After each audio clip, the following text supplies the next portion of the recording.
And then to realize that, like, man, I'm not gonna go out as a warrior fighting.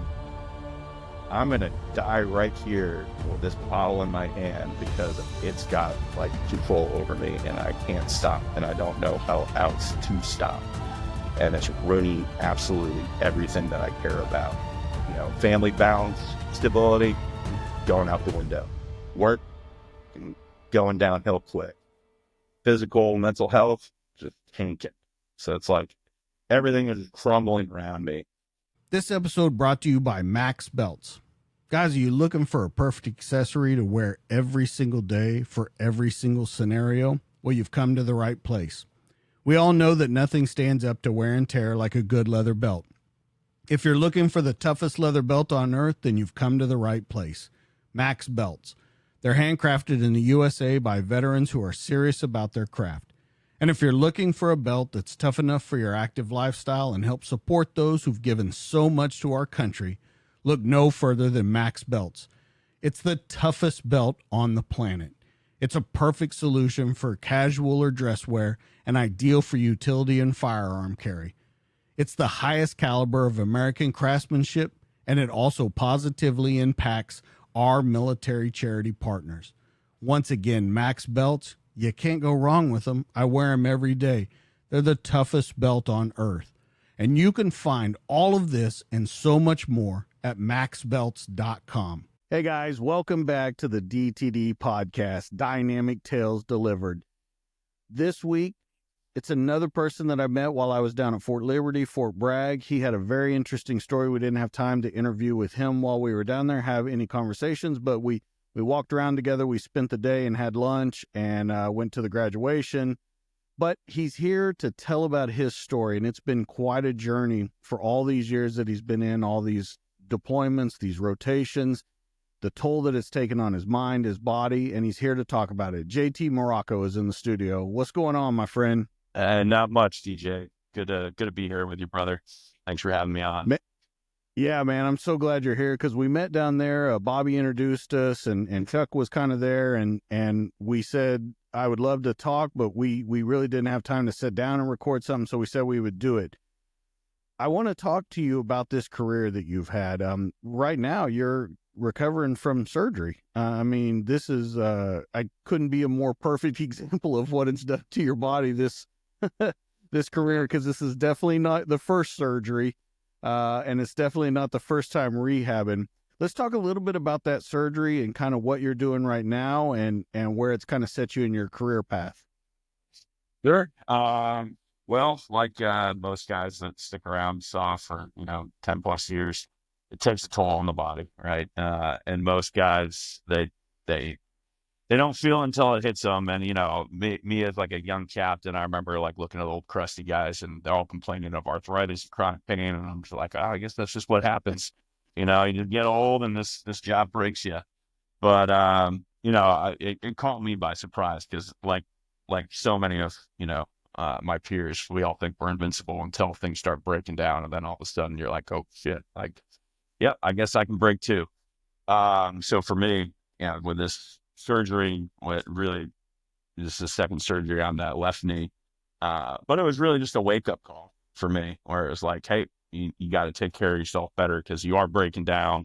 And when the doc initially sat me down, they're like, like this could med board you out. And immediately I was like, no, absolutely not, we're not doing that. Let's just rehab, recover, cut me up if you need to, and we'll figure it out.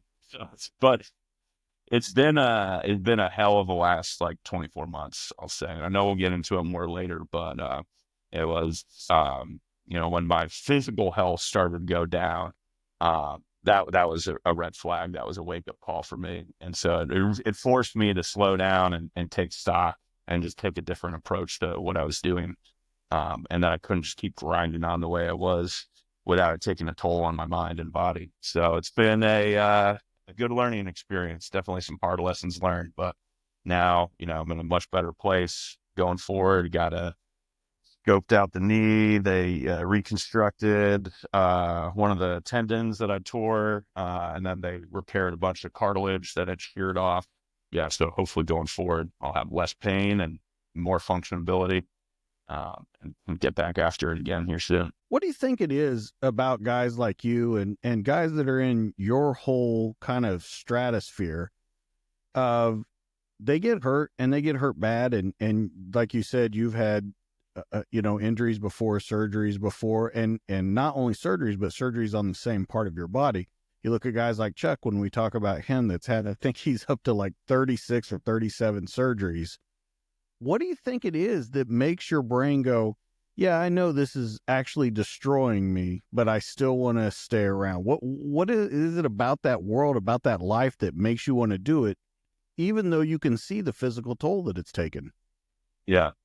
Well, I mean, first I got to give a shout out to Chuck, because I mean that dude is an anomaly among He's different. like, yeah, different. I mean, man, that God bless that guy. He gets injured. He's got multiple combat injuries. I'm sure he told you about.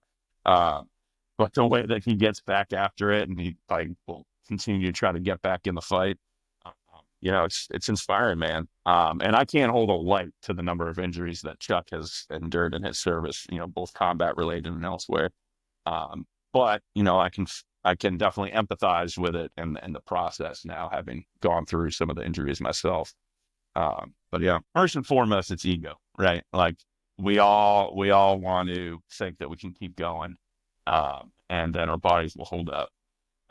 And I think of another part of it, especially within the, soft community, like, a lot of it is just the culture and the approach that we take towards, training, and what we put our bodies through, that we can recover, that we can endure, that we can continue to move past it and complete the mission.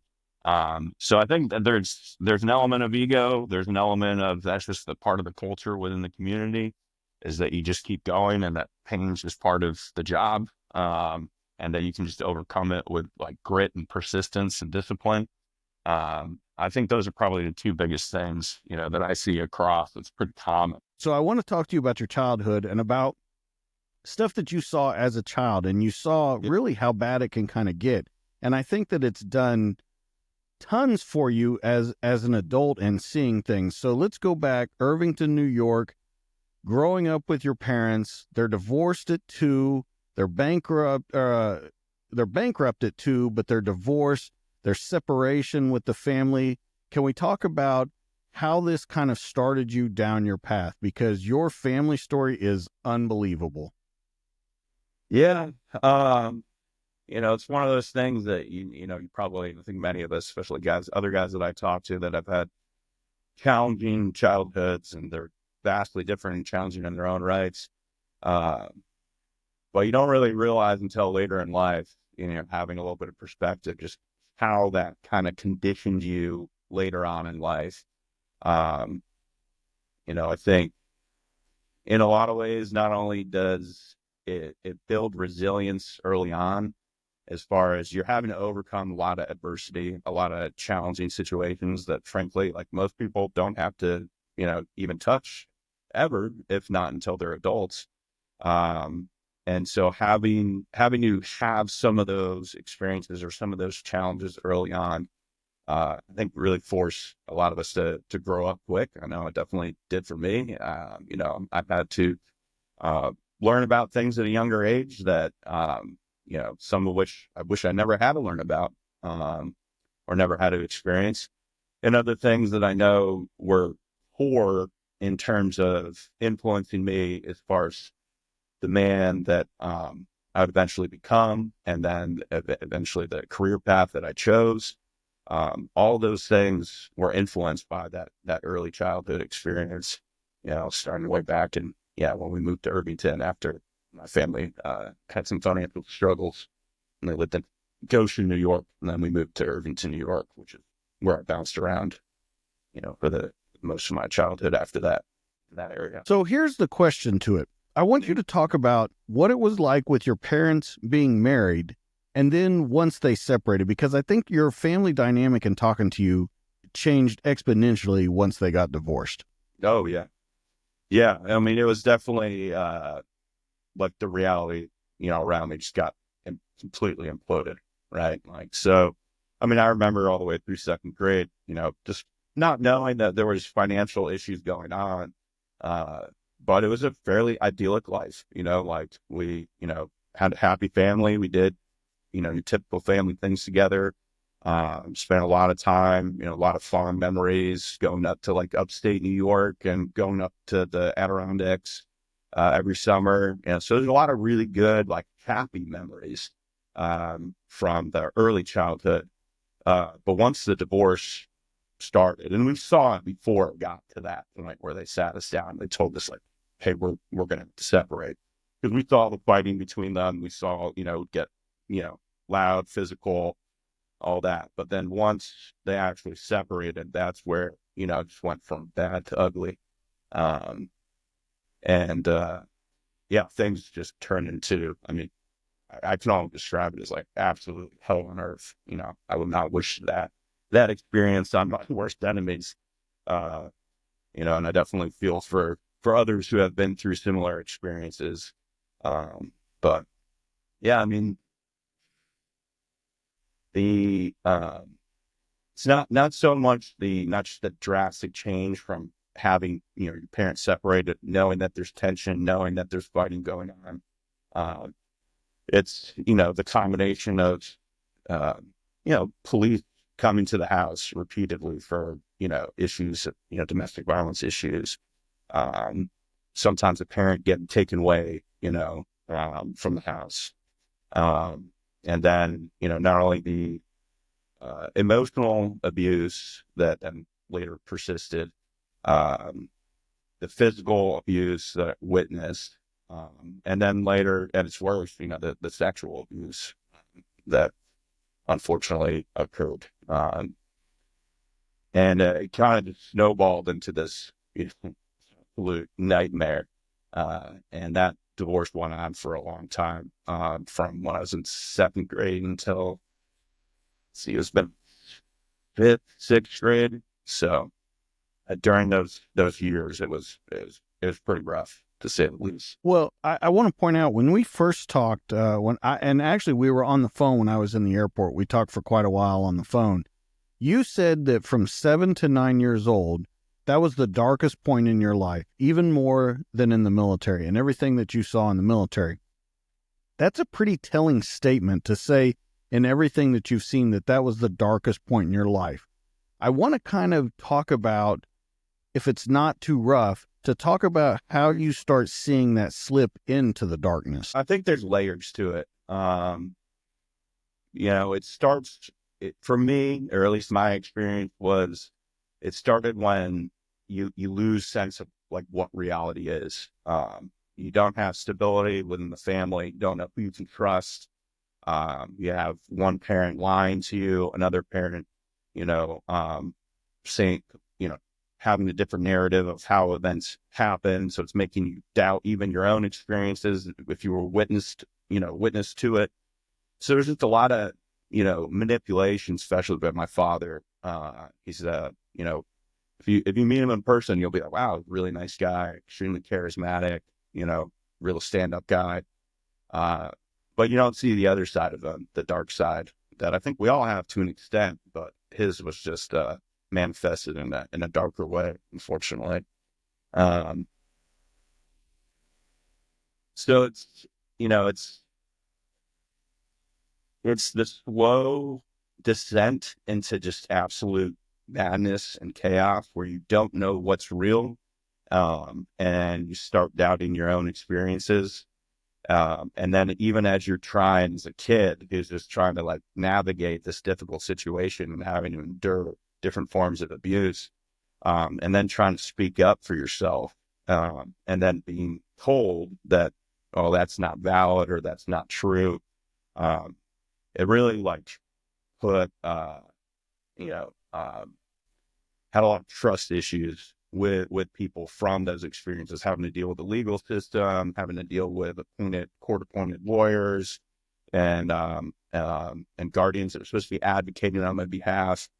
Um, so it's an extremely difficult process to be able to like navigate that, um, and still keep yourself whole, through it all.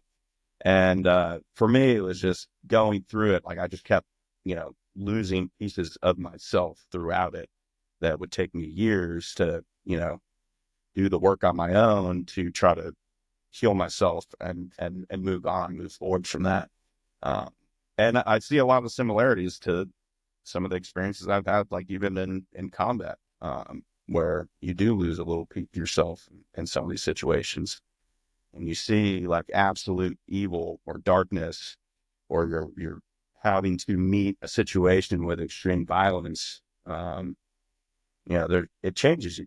It changes you down to your core. Um, and I look back on it now, and I've even told my father this when I last talked to him, and I was like, I'm actually grateful for it now. Looking back on it, like I'm grateful that I went through that experience because I know it made me the person that I am today. It ingrained the values that I have today, and it built resilience in myself at a young age that allowed me to overcome, other challenges later on in life. So as crazy as it may sound, and as awful as an experience as it was, uh, I am like honestly grateful for having endured that, because I think it made me, while it almost broke me, quite literally, almost killed myself over it. Um, I do think it ultimately made me a stronger person in the end, after overcoming. Yeah, I would tend to agree with you about that. The big point though that I want to put out there is, first off, you used to pray every night that God would end your situation, and of course he talks about suicide. You start getting those ideations at like 11. But I want you as a guy that you are right now. You're a huge dude. You're in shape. You're strong. You know that you're mentally strong. You know all you're physically strong. I want you to look back at you at this age, and I want you to describe yourself at 7 to 9 when you see yourself now that you have all this hindsight. How are you looking at yourself as that kid? Are you scared? Are you, a different person than you are today? I want you as best you can to describe you back then. Yeah, fear was definitely an everyday part of it, just because some of the abuse would be unexpected and I didn't know when it would occur.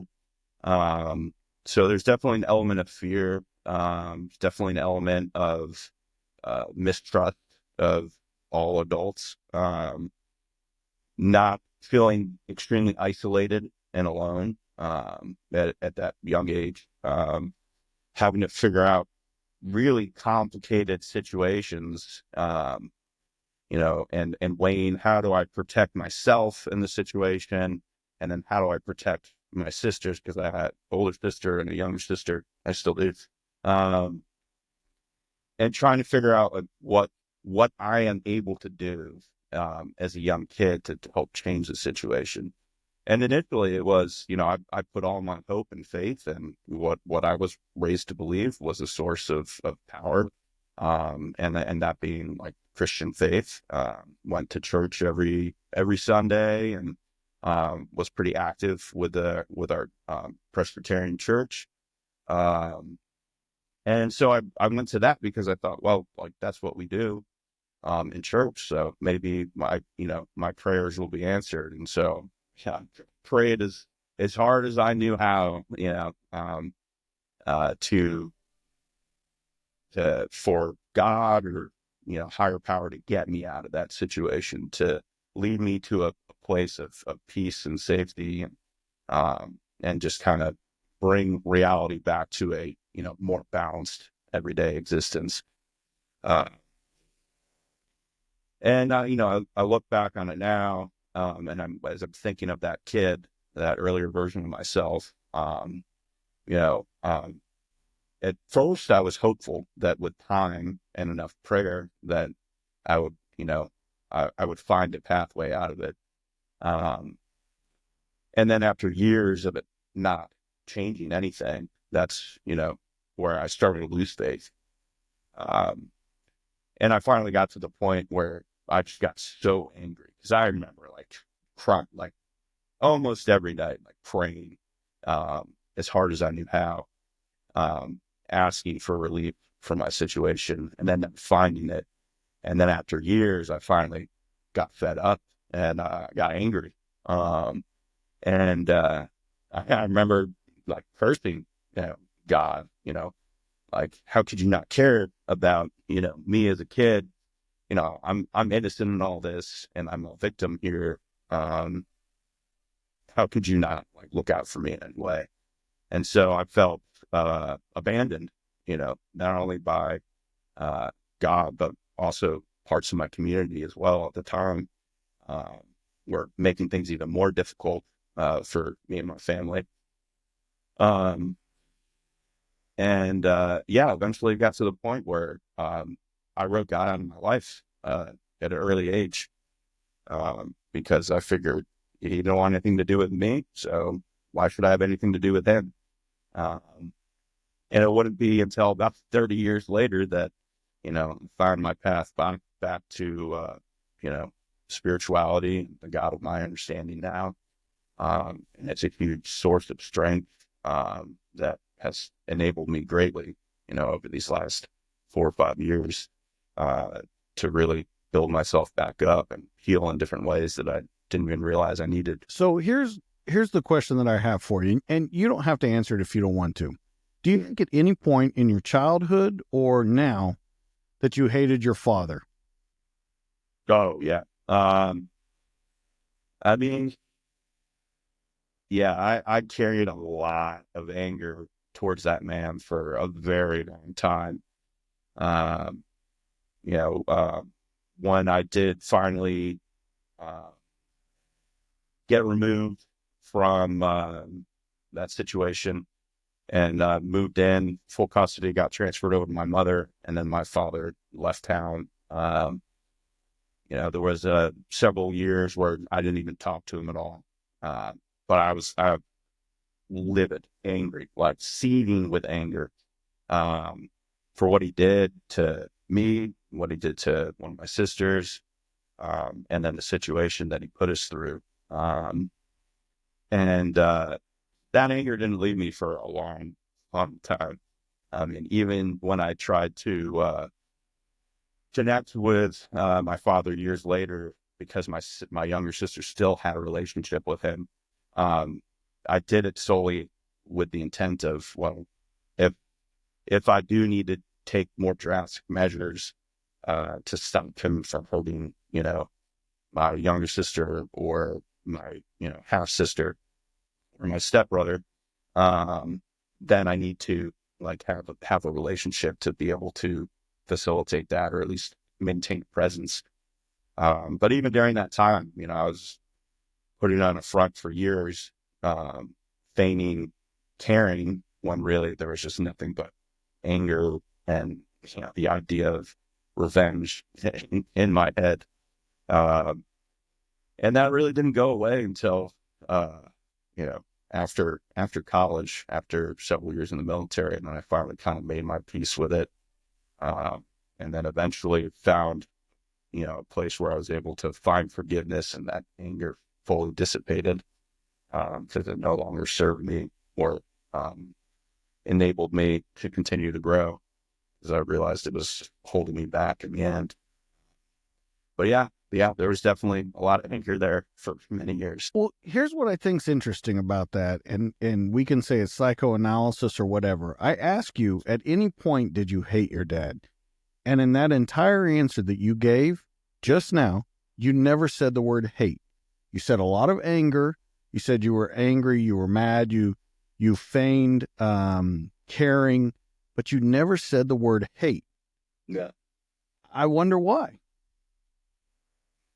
Yeah, I'm sure there's probably some psychologists out there that might be able to elaborate better than I can understand. But um, yeah, hate's a pretty visceral thing. And I mean,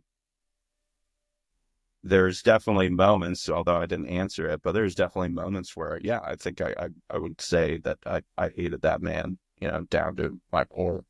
Um, but I no longer feel that way anymore, despite everything that was done and did happen. Uh, I no longer feel that hate or anger towards him at all. Okay, so let's flip the coin then. Mm. With your mom and when your parents got divorced, Did your mom fight for you to be with her? Did she kind of give up and that's why you went with your father?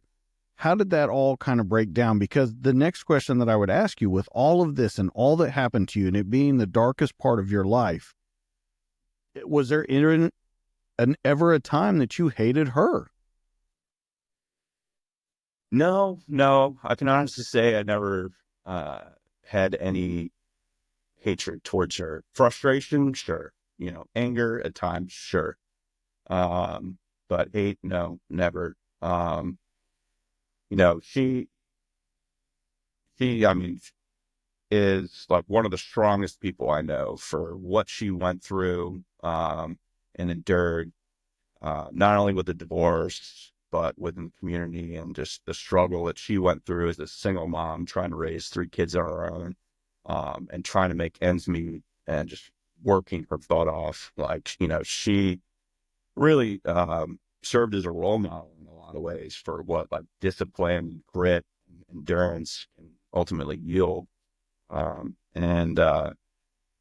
hindsight being 2020, were there things that could have been done differently? Sure. But, I think giving a little grace to her and us at the time, where it's like we were all just doing the best we could in a really shitty situation.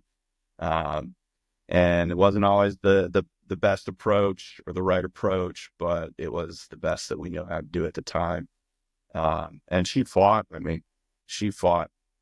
I think they went to court 59 times or something ridiculous in custody battles back and forth over an 8-year period. Um, so, she's a fighter to her core. Um, uh, and I know, that it was a struggle for her, especially when she knew the abuse that was going on and the extent of it. Like that really hurt her down her core as well. But yeah, it's a tough situation. We don't navigate it perfectly, but we do the best we can. Yeah, it's so interesting to hear you say that. What do you think it was in your adult life? Because it didn't happen until after college, until a couple years in the military that you said. What is it that you think changed your outlook on it? Because you almost have a Zen-like quality to looking at it now. Do you think it was you got all of that anger and aggression out in the military, in all the combat rotations that you did? I mean, you lived a life of violence for a long time. Do you think it just got pushed out of your system? Well, I think it's a combination of a couple things, at least for myself. I think for me, when I was going through military training, like especially early, like going to things like sapper school or and later like selection and all that, like going through some of those tougher schools, um, it was almost like my childhood experience became a superpower for me because it was something I could always point to, no matter how hard things got. I'm like, well, I'm not going to die probably, and it's not as hard as that experience. So it kind of put it in perspective for me. So it's like, even if I was sucking and physically hurt and just dog ass tired, I'd be like, well, at least it's not that. So for myself, it was having that perspective and realizing that like, oh, I actually mentally am pretty strong. I can handle a lot. I can handle these chaotic situations. And even more so when I got to experience them in combat, like those were the elements that I felt like I thrived in. And it was like the more chaotic it got, like everything would just slow down for me. And it would almost be like, I would get, like some guys that get that adrenaline dump and they get like, it's like scene red where they just get super focused on the task. Other guys get like, real amped up. That fight or flight, instinct kicks in, and you see both sides of that depending on what their experiences or training or background is. Um, but for myself, when I saw myself in those situations and how I was able to still keep a level head throughout it, I attributed a lot of that to just that early experience in childhood, just growing up in absolute chaos and always having to be on guard, always having to be turned on. and just straight up like survival for years, really pay dividends down the road. Because by the time I'm experiencing it in a training environment or at a hard school or something, some guys, they're there and that might be the most challenging thing that they've done in their life. But for myself, with those, childhood experiences, it really, it put in a different perspective for me. And it really, I think it enabled me to do convince myself that I could do a lot more, that I was capable of doing a lot more, because of that mental resiliency that frankly, like, had to evolve because of those early experiences, because there's no other way I would have survived it otherwise. 100%. Here's the thing. When you're 11, you start having suicidal ideations. Now, that's a pretty young age to have the suicidal ideations. You said that you kind of drew on that mental fortitude to get through it.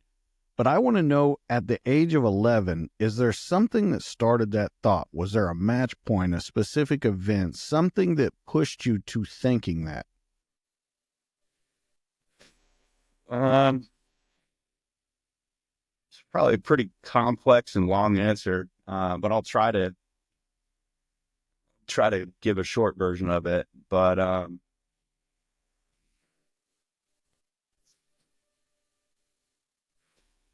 so I think one element of it was because I didn't have any other way of looking at it. I didn't had access to therapists and stuff like that, after, during the divorce, but didn't trust them, wouldn't speak to them, didn't believe in them, didn't think that they had my best interests in mind.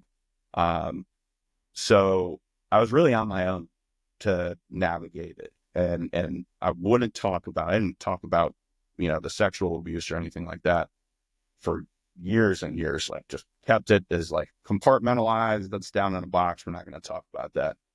Um, and so I think when the suicidal ideations were really starting to take hold of me, it was partly because, I had developed this core belief that, I wasn't good enough, that somehow I was responsible for the situation, um, that um, I was, even though I was a victim, and I can look back on it now and say, no, you were a kid and you're a victim, and you are not at fault for what happened to you by other adults. But at the time, I thought that I I was basically the cause of a lot of that abuse as well. So there was a little bit of identity issue as far as, what kind of person lets this happen, what kind of, man at 11 uh, cannot like do more, or, stop it sooner, or have taken action to change the way things played out. Um, so there was a lot of guilt and shame at the time, but then there was also like a lot of hurt and unprocessed trauma, and just not knowing how to navigate a extremely difficult, set of circumstances with little to no support to, figure that out. And so for me, it got to a place where every day seemed worse than the previous day. And even though I was safe and I was out of the environment by that point, um, it was still very much impacting me at a very deep level. And over time, it just became this like overwhelming sense of just hopelessness. Like there's nothing, like there's no way to come back from this. There's no way to reconcile, these core beliefs that I now have about myself.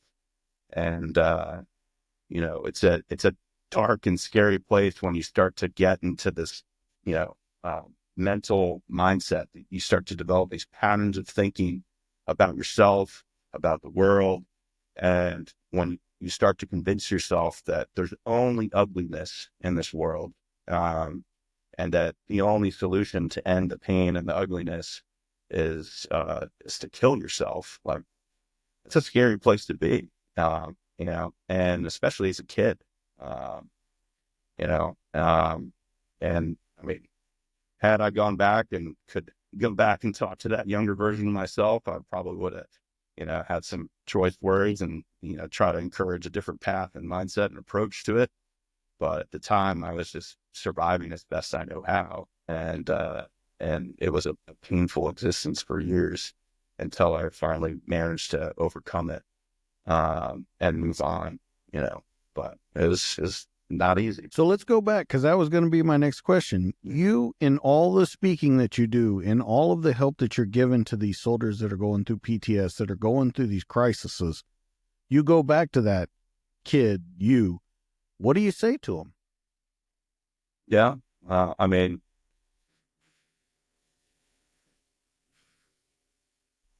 probably the biggest thing is, it's not your fault. It's not your fault. And to not let that experience define the person that you are, that you're more than that experience. You're more than what happened to you. And as painful as it was, that doesn't mean that you need to wallow in that pain. You don't need to wallow in the trap that I fell into, not once, but multiple times. I fell into it as a kid, and then I fell into it later on, in my military career. And that's, falling into a victim mentality where, woe is me, all these awful things happened to me, these unfortunate set of circumstances that led to this injury or this pain or, this bad relationship with alcohol. And it's a dangerous mindset. It's a dangerous trap to fall into. And I can say that, knowing, and having been there and then worked through it, of how it just stagnates your individual growth and mentality when all you're focused on is all the external things that are making your experience awful and negative. And that would be probably one of the biggest things that I would tell that younger version of myself, is try to dissuade them from falling into that victim mentality, because I do think it prevents growth and development. And it instead of focusing inwardly and doing the work on yourself, uh, it's easy to look externally to oneself and point to all the things around you that are causing that source of unhappiness, that are causing you to feel the way you are, and place blame on everyone and everything around you, rather than looking inwardly and trying to figure out what you can do to change it and improve your outlook and your approach to how you're navigating those challenges. But it's a tricky one though. So at 13, you decided that you want to go to West Point. You had an uncle that was a West Point grad. Yeah. Up to this point in your life, 13 years old, you really haven't had an adult that you can fall back on, that you can look to for advice, for help. So as you start looking at West Point, though, you have some people that you feel are in your corner. You got a football coach, a high school football coach. You had an FBI agent that you knew. The high school football coach had a congressional aide that they knew. Yeah. So you have all these things that are working in your, I guess, corner. But once again, as with always, something falls apart there. Let's talk about you trying to go to West Point, looking to an adult, finally earning that trust, and then all of it fails away again. Yeah. So, I mean, I guess for just context, so one of the core motivations for me to go to West Point or to pursue college, was because of the financial stress that I saw. And I felt, even at a young age, that was one of the primary causes for kind of imploding the family dynamic that we had. And then especially when it was just my sisters and my mom and us, like, we felt the reality of what, living on a single income in New York, where the cost of living is high. And even though my mother made decent money, like, and we had a lot of the basics, and, compared to others, like, we had a pretty nice lifestyle, but there was also a lot of stresses where you're living month to month, and some days there's no food in the fridge. And, while we never, starved or anything like that, and we had clothes on our back and a roof over our heads, um, the the stress that is financial insecurity was tangible. It was real. Like I remember, if I made some extra money doing some side jobs, I would, sneak into my mom's purse to try to help out, um, just because I knew at a very young age how close it was every month and how much stress that was putting my mother on. And so for me, I saw, I'm like the pathway to financial stability at the time. I was like, I need to go to college. I have to go to college. Well, I have no money. I have no college savings. So that means I have to get a scholarship or find some way of doing it. And, I had an uncle, I think you referenced, he was a class of, was it 69? I think it was, West Point grad. And he was wildly successful. Did his 5 years, did 2 tours in Vietnam as an infantry officer, and got out and, worked as a executive for a number of big companies. Um, and so growing up, he was one of the people that I looked to. I was like, well, he found financial success and freedom. What did he do? Well, he went to West Point. So for me at 13, I remember having that distinct conclusion, where I was like, West Point's the only way that I'm going to be able to find that pathway towards, financial security, to build the foundation for my future family. Um, and that gave me a goal. It shifted my perspective and focus on everything. My grades were not great, around that time. I was, getting into all kinds of nonsense and trouble and, skip school and things like that. Um, but after that, it gave me a goal. It gave me something to focus on. Um, and I put all my eggs in that basket, trying to get to West Point. And you mentioned one of the football coaches, who knew a congressional aide, and I trusted him. At the time, he seemed a reliable, trustworthy, mentor and somebody I could look to for advice. And he assured me that, like, yeah, it'll be no issue. Don't even, like, I got you. When we come to that. Uh, but in my own naivete, I didn't really fully think it out, process it, and was putting all my eggs in getting the nomination, because you need either a congressional, senatorial, or a vice president, or some other. There's a couple other ways to do it, but nomination to even get your application considered at West Point. Um, so I went under the assumption when it came time and I was applying, that yeah, I have it all wrapped up, got the nomination, in the bag. Coach is gonna hook me up. He knows a guy. Um, and when it came time to it, and I'm like, hey, coach, like, what about that nomination? Like, can I talk to that aide? Can we get the paperwork going and all that? And then he kind of like waffled and gave me this, oh, well, he's not, working for him anymore. So sorry. So I was back to square one. But by that point, I had made the error, and the deadline had already passed to apply for all the other nominations and whatnot. So especially, SOL. And then I just went into, all right, well, shit, what's plan B? Like, and I had another buddy who was uh, 2 years ahead of me. He ended up going West Point. And so he was first year at West Point, and then, and I was like, man, how'd you do it? Like, cause you didn't go straight to West Point. And so he went to Marion Military Institute, which is a small little college, 2-year commissioning source, down in Alabama, about 30 minutes from Selma. And they have a academy feeder program for like Air Force, the Navy, West Point. And so guys would come there, get the grades up, do a year of college, and then reapply and try to transfer. And so ultimately that's what I did, and did it the right way, and got, nominations from senators and all that, um, to make it happen.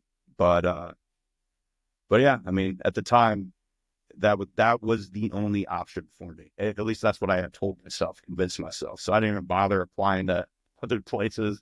It was when West Point fell through, it was Marion. And then when it was time to apply again, it was West Point or nothing. But it ended up working out. want to point out, though, when you were in high school, before you go to Marion, before you go to West Point, 9/11 happens.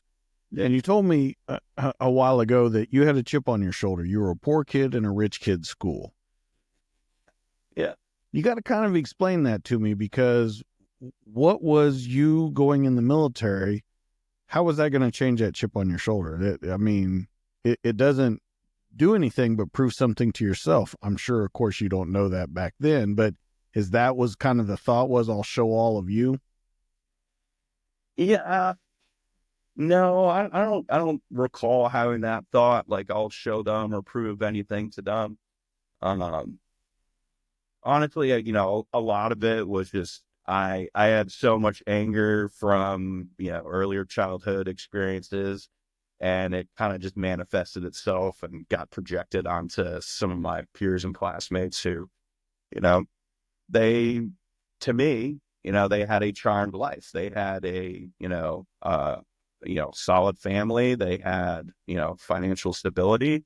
And so, yeah, there was envy there. Um, and then also resentment because, at the time I remember thinking like, these kids just don't even know how good they got it, and, the things that I remember were like, you know, top of mind for what they cared about were stuff that just seemed so insignificant, like it's just so superficial, whether it's like a car or what they're wearing or, which, girl they're dating or just all these little things. But at the time, it's like, that's what you care about. That's what you think about at that age.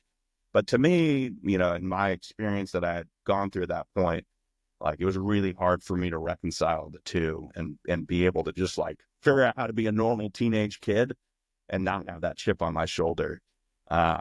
And if I could go back, I probably would have slapped myself upside the head because I definitely isolated myself and like was an asshole to some people unnecessarily.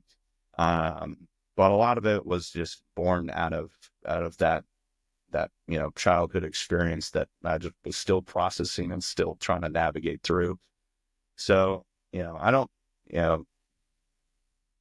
recall ever wanting to or feeling the need to prove anything to those kids or, my peers, when I went through high school. But I think it is that the chip just kind of resided from the difference between, their experience and my own, and myself not being in a place where I could reconcile the two.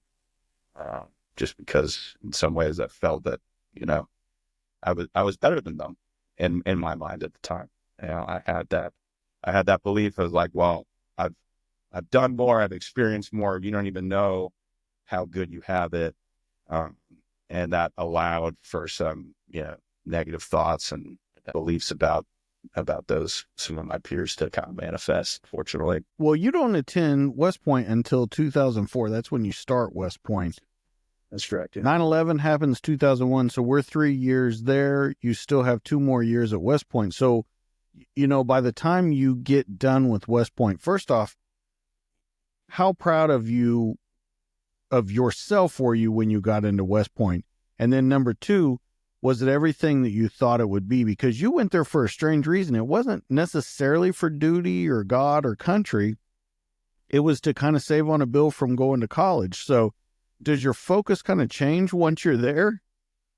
Well, I think uh, while that was my initial motivation at like 13, um, and then as going through high school, it did kind of shift. I mean, 9/11 was very like for me and my family. My mother worked in the city, like I could go down by the, water on the Hudson and see the smoke rising in the distance. Like that was in our backyard. Like that one hit home. And that day in particular, like I remember it like, being in high school and watching the plane strike live on TV and then scrambling home to try to, figure out or get in contact with my mother. Cause I didn't know at the time if she was down there, if she was like, a potential victim or in danger's way. And she ended up not getting out of the city until like 12 hours later, because they locked everything down. Um, so I mean, that was definitely a core, shaping event, as I think it was for so many that kind of ended up going into GWAT. Um, And so for me, there was definitely that element too, where I was like, you could feel it, like the patriotism, the energy that just kind of united everybody at the time. Um, you know, I was frankly really excited to go and defend our country and serve overseas and get after, the evil people that committed those atrocities on in my backyard. So that was definitely an element of it. And then I think like so much for so many young men and women that are going, like they're trying to find themselves. They're trying to find out who they are, as an adult, as a man. And that was an element of it too, because I didn't have any male mentor or somebody that was kind of really leading me, down the path growing up.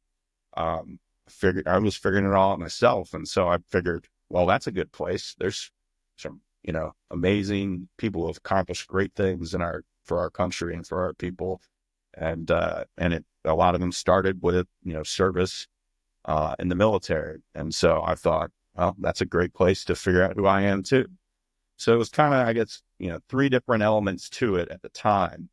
And then that would shift, over time as my service and time at West Point kind of continued. But, back then it's like, you don't know what you're really getting yourself into. And I didn't know either. And I thought, I'll just do 5 years and get out because maybe I'll be a horrible, military search. But, and I thought for certain I was going to be a 5 and fly guy. Because also that's what my uncle was encouraging me to do at the time. Um, but, uh, but yeah, now, here I am, closer to 20 years of service. So, um, yeah, things have a funny way of working out in the end, but yeah, could not have no regrets for the path that led me to where I'm at today, though. Well, and you also told me on the phone, speaking of those three different things, you told me that if not me, then it will be someone else. So you would go ahead and take up that mantle.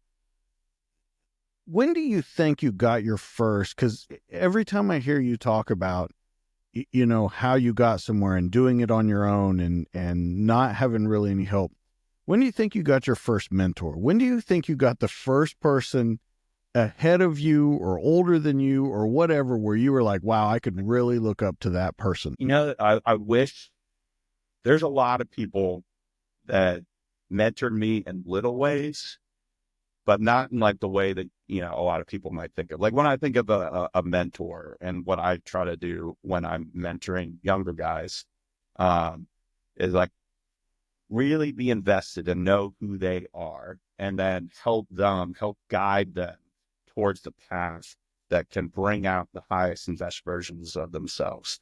Um, and that requires like a commitment, not only from the mentor, but then also the mentoree.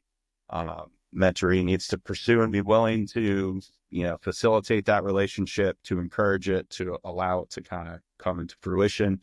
And the mentor needs to, be in a position where they're willing and able to provide, that guidance and mentorship. Um, and so I think I blame myself for not really finding a solid mentor, early on. Um, there was a number of people that like were influential in little ways, but not in the way that I think of like a mentor mentoree, type dynamic or relationship. Um, there was later, like much later, like in the last 4 or 5 years, is probably when I really started to identify, all right, those are the type of men that I have nothing but the highest amount of respect for. Like the Tom Spooners, the Tom Satterleys, guys like, Chuck Ritter, guys who have been out there, who have experiences to overcome adversity, but still manage to keep true to a set of morals and values that align with my own. And so finding those guys, I mean, it's not an easy process. And then trying to build a relationship with them where you can get that mentorship from or get that guidance from, it's a challenge by itself. But I think those guys were, instrumental in a number of ways, and they didn't even necessarily, have that, especially early on, that direct relationship with me. That would come to later. But little did I know I was, reading their book, hearing about them, looking at their stories, studying who they were and what they did before even meeting them. And those individuals were the ones that I ultimately, got the most development and growth out of, because it served as like a guiding, source for me, where it's like, I need to try to be more like that person that I respect.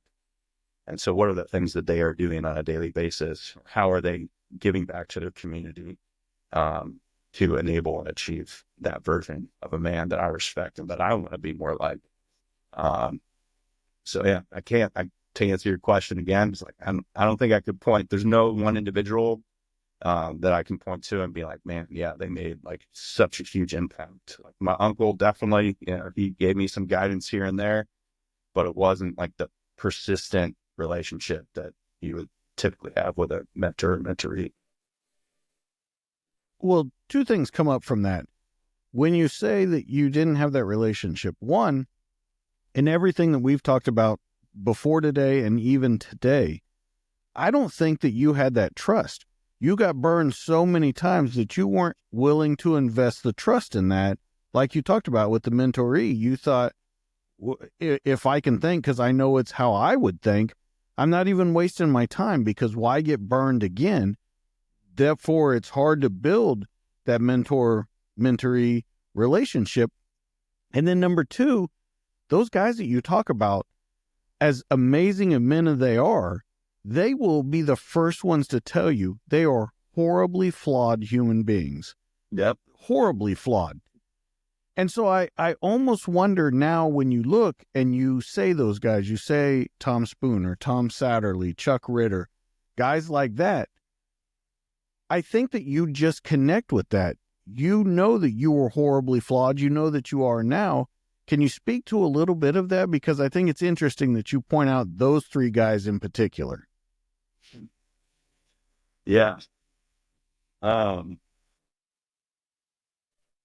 Yeah. I mean, I guess there's a lot of truth in your observation there. I mean, I think we're all flawed. I've yet to meet the perfect saint or the perfect example of a man or a woman. Like, every person I meet is flawed in some way. Like, that's just part of being human.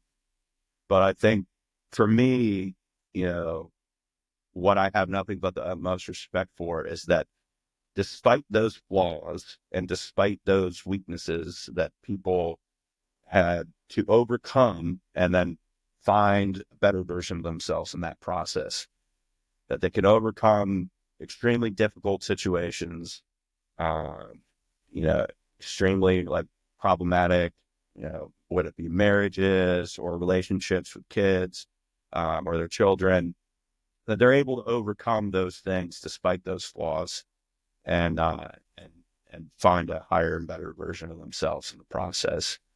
And so I guess that is what I connect with, because I see my own flaws, and, I have enough self-awareness now where I can recognize, when my ego is coming into the picture, and trying to shroud those flaws or convince myself that those things don't exist when in actuality they do. And so being able to be honest, seeing those guys be honest with themselves in particular is what ultimately inspired me, to come to terms with who I was, come to terms with my flaws, and then ultimately find a pathway towards healing and becoming, better and whole again in the process.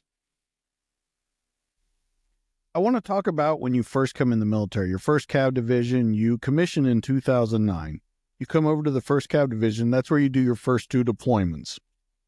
One, we need to talk about your combat deployments, but number two, why the big army wasn't for you, why it wasn't ready for you, you weren't ready for it, whatever it may be. I want to point out a couple things real quick before we get into that, though. With these first two deployments, I want you to describe something again. You come in, you've built all of this up in your head of what you want to do. You've talked about patriotism. You've talked about how 9/11 affected you. 2011, we're 10 years removed from it whenever you're going to go deploy into Iraq for Iraqi freedom. Yeah. I want to talk about who you are as a person when you get there. And then I want to talk about how you felt once you get there. You're on the ground, you're at the end of where you've wanted to be for all of these years. How are you feeling? Uh, I mean, I think for so many of us, it's such a new experience. I mean, I remember, the ramp going down on the airplane in Kuwait, and we're getting off, and it's the heat of summer, dead of summer, and it feels like the jet engines are now blowing directly in your face, and it's a sauna because it's 130 degrees out, and there's this smell of shit in the air, and you're just like, oh, we're not at home anymore. Like this, you might as well be in an alien world. And I remember initially having that experience and being like, man, everything's just so foreign. Everything from, the construction to the environment to the culture to the people, like it's all new. And so part of me was just excited because I'm like, man, I'm seeing the world. I'm getting to experience new things. And I have a purpose while I'm doing it. Like, what more could you ask for? Like, and I feel pretty confident in our training leading up to that. Um, Felt like I was pretty confident at my job. And so I went in with nothing but optimism and eagerness that any young Green officer would have going into that environment. Um, and then reality starts to set in, a little bit. You find your purpose, you find your mission, you find where you can make gains, and sometimes they're frustratingly slow. Um, but for me, it was the shift in mindset was probably the biggest thing that I've noticed, at least for myself, because I realized that I was just thinking differently. Things that like you don't walk down the street, or at least most people don't, walk down the street and constantly think like, all right, where's the threat coming from? All right, maybe I need to stray a little bit closer to this tree in case we start getting engaged. Maybe I need to like walk further away from that boulder that looks a little funny because there might be an ID in it. So it's like your subconscious is just constantly going, and you have almost this like narrative going on where it's just assessing threats, assessing the environment because it's so foreign, it's all new. And I look back on it now and I like laugh because, it's not at all the mindset that I eventually got to when I had to operate in those environments where it was very much, you know, felt felt, you know, not like a foreign thing, not like it was something new. Um, but yeah, initially I remember very distinctly that noting that mindset shift and then the transition back home, especially after those first two trips that were back to back, how challenging it was to transition from one mindset to the next. Because when you're in that threat environment and you don't know whether it's an IED or a rocket that's going to hit the base, um, when that goes away, and then how do you turn it off? How do you turn off the fight or flight that you have just lived for the last 12 months, consecutively? Um, and how do you return to normal? Um, and I look back on it now, knowing what I know now about like PTSD is like I absolutely had some of the symptoms of PTSD from those first two trips.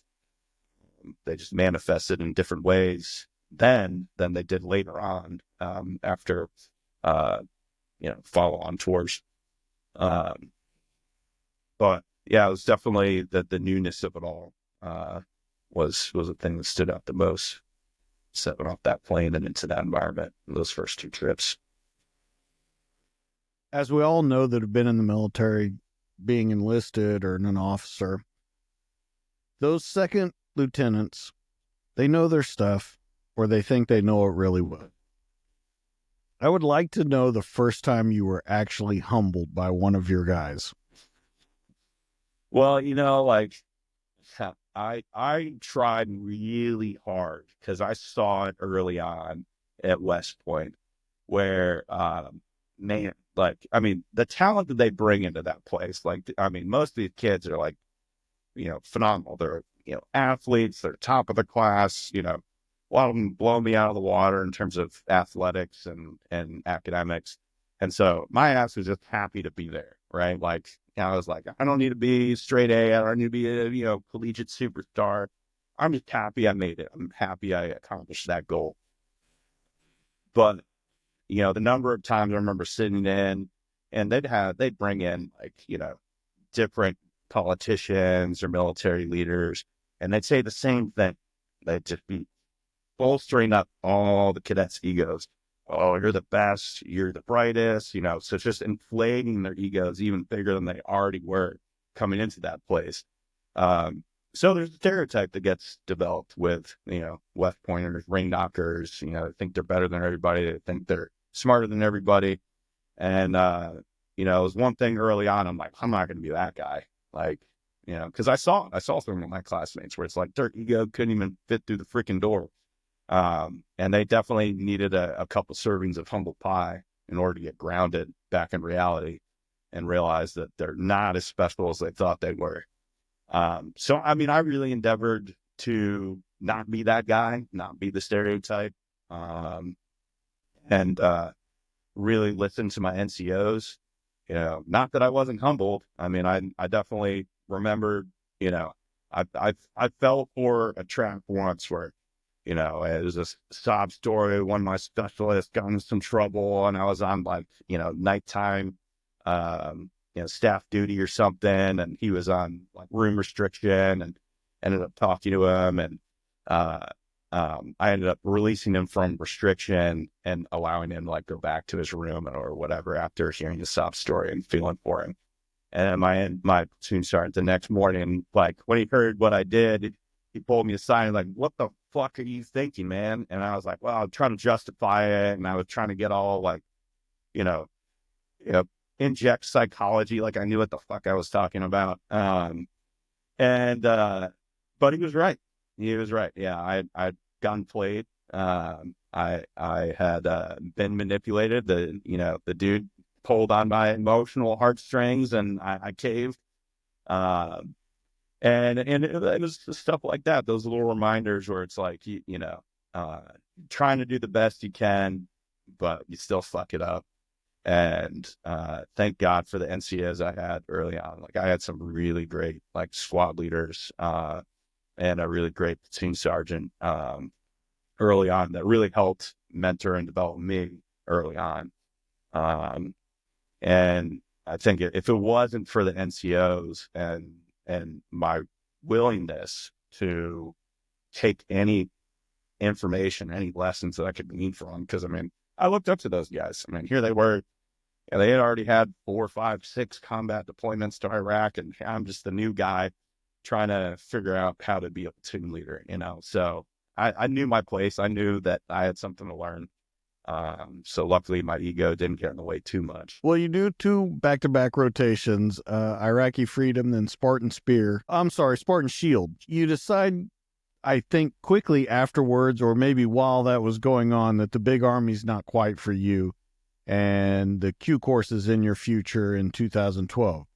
What do you think it was that made you switch over to that special operations mentality, thinking that this small unit family was more fitted for you? Yeah. Well, I distinctly remember having a conversation with my squad leaders and my platoon sergeant. I think we were out grabbing lunch together, and we had just gone back from sapper school, maybe like 2 months, 3 months earlier, which was a great experience. Like as a young officer to go through with a platoon sergeant, your platoon sergeant, and I think it was one of my team leaders and two of my squad leaders. Went as well. And so it's great team building as far as just getting to know your guys in those stressful situations. But after that, we all kind of have this slightly different approach. We're like, oh man, we can do hard things. Like, why can't we be, elite unit? Like, oh, it's just a mindset. You just got to train hard and continue to, get after these warrior tasks and do all these things. But then reality sunk in, and we were continually frustrated by, the 10% of the guys in the formation that were occupying 90% of our time. And it was, the phone calls every other weekend, picking up somebody from the police station for domestic violence or drinking or some other like party at the barracks, whatever. And I remember just getting to the point where it's like, man, and we were talking, we're like, man, if we could just get rid of all the guys that probably shouldn't be here or don't want to be here or aren't motivated to show up and do the work. And we just had, I think we landed on 12. Like we could just take 12 of us, and this was before special forces or any of that. Bro, like, what if we just had 12 guys that were super motivated? We could crush it. Like we'd be far better off. Um, and it was around that time where I started getting in my head. I'm like, I don't see how I could do this. Like, I don't want to spend 10% or 90% of my time on the 10% of guys who don't want to be there, maybe shouldn't be there. Like, I want to spend all of my time with the guys that want to be here, that are motivated, that want to continue to grow and build and drive each other to, higher excellence. And so I just didn't see that pathway for myself at the time, with the big army. I'm like, I don't think I'll be able to make a career out of this if I do it with big army. But then when I started looking, okay, what else is out there? And I started looking at civil affairs was the first thing I looked into. And then, you have to fill out the paperwork for like psychological operations, civil affairs, and it's on the same sheet as SF. And you put, and I just I looked up SF a little bit and I was like, yeah, that sounds cool too. Let's try that. Uh, but yeah, recognizing that, the big army probably wasn't going to be a good fit for me long term. And then wanting to be in an environment where people were just motivated to work and had the discipline to do it was what ultimately drove me towards, special operations and even looking at it in the first place. Once you get in there, once you graduate, 2014, you graduate from Special Forces, you go to 3rd Battalion, 5th Special Forces Group, and you deploy to Jordan. Can you kind of describe the difference in deploying big army and then deploying special operations? And you're going to places like Jordan, Syria, places that are, not the best places on the planet. Yeah. Yeah. No, man, the timing of it was less than ideal. We had just had our first kid. She was a preemie. So we had a NICU stay, and it was like, we had ended up having to move twice in 1 month. We got our last stick of furniture into the house here in Southern Pines. And then the day we did that, I got orders, hey, you need to report to 5th group, next month, by the end of next month. So it was already pretty stressful to walk into that. But they said, originally I was assigned to 1st Battalion. And they said, oh, they just got back from a rotation. You're not going to deploy for at least another 6 months. So I was like, good news, babe. Like, don't worry. Like, I'm not going anywhere. I know this kind of wasn't what we originally planned, kind of got jerked around a little bit, but, we'll go, we'll get settled, fall into a routine, no big deal. Well, I show up day one and they're like, just kidding. 3rd Battalion actually needs you. They're going to stand up siege zone of Syria, which was the whole counter ISIS mission. So they were just going to get that going in Jordan. And they needed, more manpower to do it. So I got tapped to do that and got notified, hey, you're going in 3 weeks as soon as you get your passport. And you jump on a plane and link up with them out there. So on the family side, it was a little stressful, to say the least. But work-wise, man, I was freaking pumped. I was excited. I'm like, man, this is the mission. I've been following what ISIS was doing in the years prior. And I was like, that's a mission I want to be a part of. I want to get after that. So I was over the moon and excited from a professional standpoint, because I felt like the mission that they had and then the resources that they had allocated, and they had allocated $500 million towards that effort by Congress. So I was just thrilled to be the tip of the spear to get after this problem that I thought was a worthwhile endeavor.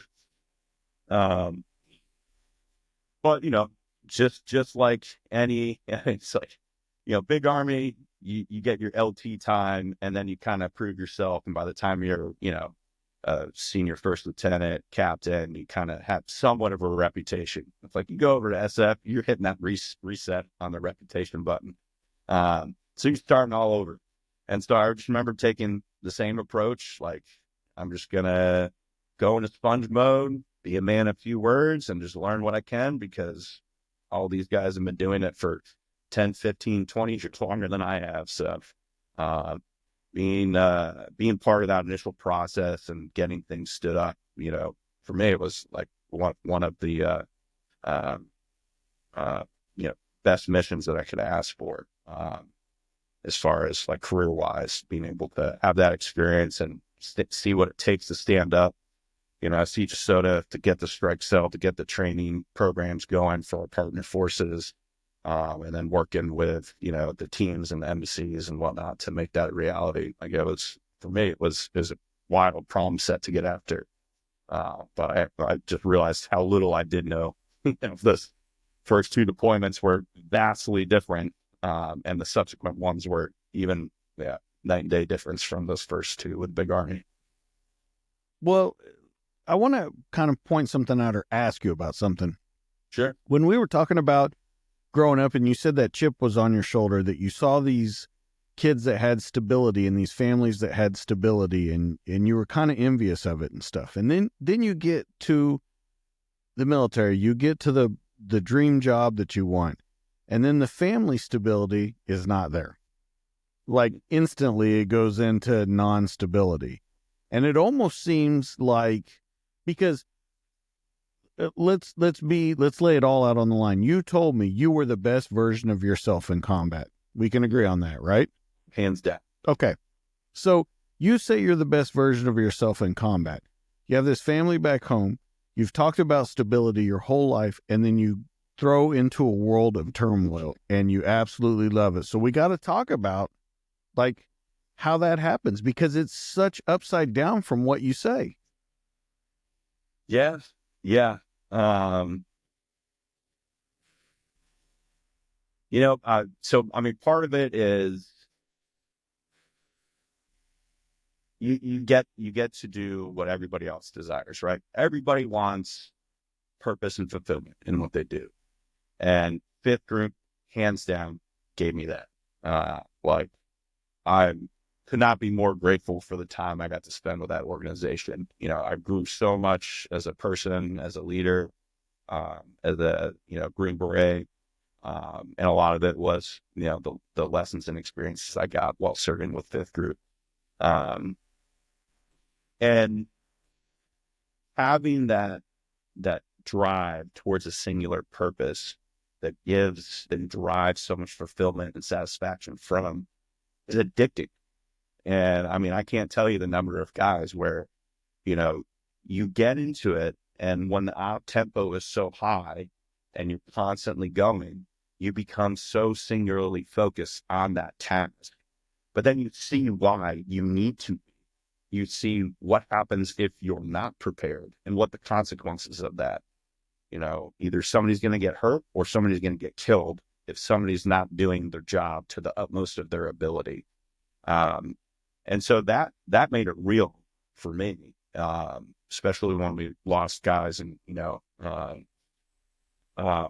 in some of those earlier trips. So it forced me to put work first and family second, because that's what it seemed like at the time was a necessity. And I think it was, like, fair, to be fair. Like, that's what we needed to be focused on at the time. But yeah, to your point, I mean, it does conflict with, if you're striving for stability and you're striving for, that security on the home front, it is not a line of work that is conducive to that by any means. I mean, you look at the numbers, the number of divorces and families suffered, because they're serving alongside their spouse. It takes a toll. And I mean, I saw that firsthand. I think it was my second team sergeant. I remember he he had spent his first Christmas home in like 3 years, and he was just stepping into the team sergeant role. And his daughter was 17, about to leave the house, go off to college, and it being the first Christmas home in several years, it just struck him, that he's like, man, I have done, I think he was up to 15 combat deployments at that point, and it hit him. And I remember talking to him, and he's like, I just realized that like I missed so much. And he's like, my daughter's about to leave. Our relationship isn't great. And I can only blame myself for that because I've been so focused for so long on this job, and my family's taken a toll for it. And he finally reached that breaking point where he's just like, it's not worth it. He's like, it's not worth it anymore. Like, I can't do this. I need to focus on my family and make that a priority over the mission. And so once he realized that, then, he ended up having to move off the team shortly thereafter due to politics and speaking his mind about, some of the things that were going on in the workplace. Um, but yeah, it's guys like that I look to, and it's like they figured it out towards the end of their career. But I took that lesson, and I was like, man, I can't. I gotta learn that lesson early on and figure out a way to balance this going forward. So I do have something to go home to whenever I do decide to hang all this up. Because all too often I see it work the other way with other guys in communities where it takes a real toll and impact on the family, on the home front, on relationships, and it's a struggle. Let's talk about how you are mentally. You're in Jordan, you're setting up this, you say you've never felt better, you're the best version of yourself. But let's talk about really as you're starting to rotate, we'll get into the fourth combat deployment. You've seen all kinds of stuff. How are you doing mentally? And let's be honest about it, not what you saw later on. I want you to talk about how you felt then, and then we'll compare it to how you really felt now. This episode is brought to you by Trident Coffee, the veteran-owned brand where every sip inspires you to live life full steam ahead. At Trident, they are more than just coffee. They are storytellers. It's crafted by veterans. Their instant cold brew is perfect for those who serve, those who have served, and anyone who values wellness. Featuring natural ingredients like organic mushrooms, adaptogens, and nootropics, it's more than just a morning pick-me-up. It's your new wellness ritual. Enjoy it at home or on the go, wherever your day takes you. Trident Coffee isn't just about great tasting coffee. It's about empowering you to be the healthiest version of yourself, because great veterans make great citizens. Try their instant cold brew coffee today and taste the freedom of wellness. Remember, when you choose Trident, you're not just choosing coffee. You're choosing a path of connection through health and wellness. Use promo code DTD15 for 15% off your order. Yeah. Especially I guess that fourth trip. So now I'm on a team. So his first deployment with the ODA. Um, so I mean, mentally at the time, I mean, I was still just so singularly focused on like being able to step up and perform the way that I felt the team expected of me. Um, that everything else was kind of secondary. I didn't want to let the guys down, and I knew I had, was humble enough at least to recognize, like, okay, yeah, I'm not a great shot with a Glock. Okay, hopefully we're not relying on the captain to, use the sidearm, yeah, if he's done things in a real bad way. But still, it was, a mark of a professional. It's like, all right, let me improve on these things and show that like I can improve too, and I can continue to strive for excellence. Um, so my mindset at the time was just so singularly focused on performing, on getting better, on learning the skills that I need to learn.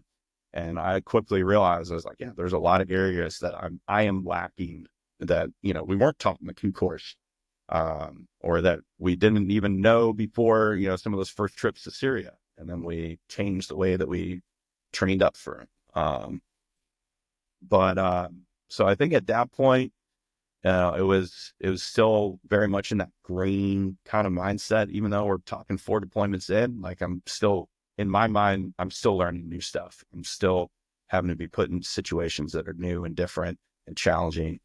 Um, and so I was very singularly focused on making sure I could step up and hold my own on the team as they would expect. How do you think, okay, we've talked a lot about how you are mentally with them. How are you taking it with your family? Because once again, you got a preemie at home, you've got your wife at home. How are you adjusting back and forth? Because you said your first deployment's coming back from combat, it was hard to adjust back.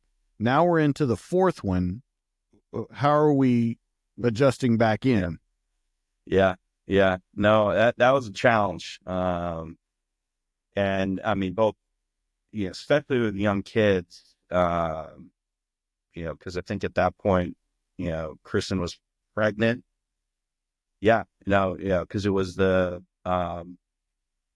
first deployment with ODA that I actually had to come back in the middle of it, um, just for the birth of my son. Um, and that was tough. That was tough because we had some leadership issues on the team. Um, some real concerns that I had with stepping away. And I felt awful having to leave and go home. But I knew it was the right thing. But I tried to push it so hard with my battalion commander. He called me up one time personally. He's like, "Hey, what's your plan? When are you going home? We need to make sure you get your flights and everything." And so I kept trying to buy as much time. And I was like, in my mind, I was like, well, once she goes into labor, then I'll fly home. You know? But he called me on my shit and I was like, nope, like you're going to set a date and time and you're going to go back and you have no option here. And I was like, uh, in hindsight, like I could not be more grateful because that was 100% the right call to be there to support Kristen. Uh, but it was tough because Kristen's, stay at home mom. She's trying to navigate, the challenges of that. Didn't have a big support community outside of Fifth Group, didn't have family local or anything like that. So she was very much like isolated, and trying to just survive, as a single parent, while I'm gone for 3 to 6 months at a time. That was tough. It was definitely taking a toll. I know that like Kristen was unhappy at the time, um, because it was just putting a lot of strain on it. And we got better over time of figuring out like, how do we readjust? How do we reintegrate? Because I mean, there were times where literally was in a gunfight, and then 3 days later, I'm back at the house, and then fast forward 2 weeks, now I'm back in the combat zone again, and I just said goodbye to my newborn son, you know, um, you know, 2 days earlier, and now we're right back in it, right back out on a mission, and getting after it. Um, so it's hard to flip back and forth, and it took me a while to figure out how to transition more effectively, because it was absolutely taking a toll mentally, especially by the time that fourth trip rolled around, like stress was through the roof. I'm sure my cortisol levels are super high. Um, but having the pressures of not wanting to let the guys down perform, but then also, the feelings of, well, man, like I'm letting my guys down. I'm abandoning them by having to go home and take care of the family. Um, that was tough. There was a lot of, you know, conflicting feelings as far as where should I be focusing my attention and energy. And I'm forever grateful to Lieutenant Colonel Paul Tulin at the time. Another man I look up to and respect a lot. But he had the foresight to kind of give me that guidance and kind of direct me towards what the right answer was, because I couldn't see it at the time. Yeah. And was looking for any reason to not go home because I felt conflicted internally, especially on that. So let me ask you, where does your loyalty lie at this moment? Yeah. So, I mean, it's split, right? Like, family is still top priority, um, and, but feeling like, well, my purpose right now is this job, and other people are relying on me, or at least I convinced myself in my head, right? It's probably a little bit of the ego talking. Turns out the team was fine when I stepped away for a couple of weeks. Like they, shit continue to go. Like I'm not that special. Okay, Uh, let me ask you something though, and I want an honest opinion. What did you think was going to happen when you stepped away? I mean, honestly, in your brain, like you said, the ego was talking to you, but what did you think could possibly happen if you stepped away? well, part of it, it was like, you know, the SF Dream mission. I mean, it was for the Mara offensive in northwestern Syria. So it was the first time that we were authorized to send guys cross border from Turkey into northwestern Syria. And so, it was my team and three other teams that were the first like 48 guys that were authorized to go cross border and conduct operations and call them A3E, advise, assist, accompany, and equip, which is different than what we had been doing the previous 2 years, where it's mainly we're advising and we're training them and we're equipping them, but um, we're not actually going with them on operations. We're doing like remote advise and assist as opposed to like company. So frankly, like I have FOMO. Like I don't want to miss out. I'm like, man, they're like, we're doing 90 days of continuous combat offensive operations. And I was like, this is everything that we signed up to do, but like we're getting a chance to go do it. So that was a big part of it. And then the complexities with just the leadership dynamics at the time. I was worried how things might play out. And I thought in my head that like if I wasn't there, that I might not be able to mitigate, some of the consequences of it. But, it turns out like the team adapted, they adjusted as one would expect, and they crushed it. Like they did fine. But that's, at least what was going through my head is, I was worried about what would happen to the team. I was worried about not being there with them, especially since I know they were going into combat. Um, so it was really just, parts being pulled in two different directions. One, knowing that I need to support and be there for the family, but then another where it's like, well, we have this mission going on and it's all hands on deck. Like, here's the time to perform. Here's the time to go get after everything we've been training for years now to go do, and we get a chance to do it. So let's do it. So it's difficult to say the least. Do you think that at any point that also one of the things you were worried about was just like a parent, they didn't need you? Yeah, yeah. I guess I'm sure my ego subconsciously was struggling with that as well. But I mean, that's the mark of an effective team. Like, if you take out like one person, it shouldn't be a single point of failure. Um, and so the guys, we had some amazingly talented Green Berets on that team. And they stepped up, and their experience showed through. I think our 18 Fox at the time was Paul Petronio. Yeah, amazing dude, solid dude. Had a ton of combat experience in GWAT, and it was guys like that and the other more seasoned guys on the team that carried it through without issue. So, how are you doing? Like we said, through the fourth rotation, how's the alcohol, uh, pain pills, body aches, mental aches? How's that going at this time? I know, once again, we can talk about how good you were, how good the team was, but what is really going on behind the scenes? Um, well, I think that's where what was, you know, maybe a coping relationship with alcohol, not like hadn't crossed the line into like, abuse, at least in my mind at the time. Um, but coming back from that fourth trip, because two of our guys on the team did get injured on that trip. Um, so, had a stepped on a crushed wire when we were clearing one of the villages.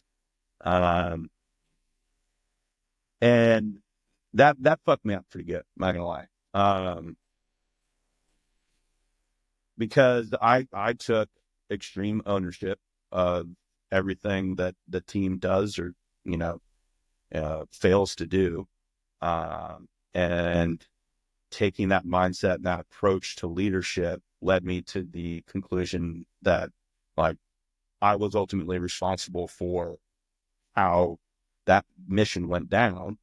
And that, in doing the AARs, yeah, there were things that we could have done differently, that we could have done better, that we could have mitigated some of the risk. But hindsight's 2020. We missed it at the time. We made some small mistakes, and you know, no one can really say whether even if we did do all those other things, like it would have changed things.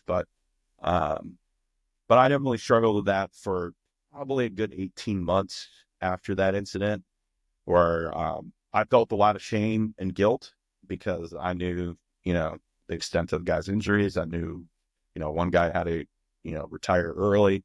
Another guy had, life-changing impacts from the ID. Um, so, I mean, that was hard for me to wrap my head around, process, um, and then not feel that shame or guilt associated with, how actions went down that day that led to those guys getting injured. So after that trip, that's when I did notice, like, all right, like, I was sober for the whole trip, and then come back, um, and I'm drinking more. Now the wife's concerned. We've had a couple suicides within the unit over the previous year. Some of them related to drugs and alcohol. Um, and so I remember getting to the point where I objectively was like, man, this is not a healthy level of drinking. Like, we were in, I think, Red Cycle at the time. So we just got back from deployment. Not a whole lot. Like, training's pretty slow at that point. Um, and it's more like individual schools and focus. So we have a little bit more time before we really get after, train up for the next deployment. Um, but yeah, it was during that time where, I had confided in Kristen. I woke up one morning and I was like hungover, and I was like, I'm not okay. Like, I need to probably stop drinking. Like, this is just not sustainable or healthy. Um, and it freaked her out. Yeah. At the time, she just, with the suicides that we had within the unit, and then the losses that we've had in, like, terms of casualties on the past deployment from the guys getting ambushed in Jordan, which was their sister team, and then the injuries that we had on our team. Um, it just it painted a scary outlook for Kristen, and understandably so. Was pretty freaked out when I then said, like, hey, I'm struggling, I'm having these issues. And it stressed her out so much that it almost went into, instead of me focusing on trying to get better and heal on myself, it became, all right, now I need to bring Kristen's stress down. I need to give her peace of mind that, hey, I'm actually okay. Nothing's wrong. And so I went to some AA meetings. I talked to some guys, had, several months without drinking. And then we got back into training, and training picked up, and, started drinking again. But, and then it just kind of continued to perpetuate as like a habit, where it wasn't at like nearly the level it got to years later. But it still was objectively, like, not a good, healthy level, not optimal in terms of performance, and definitely had impacts both, at work and then as well as at home, by putting more stress on the home dynamics.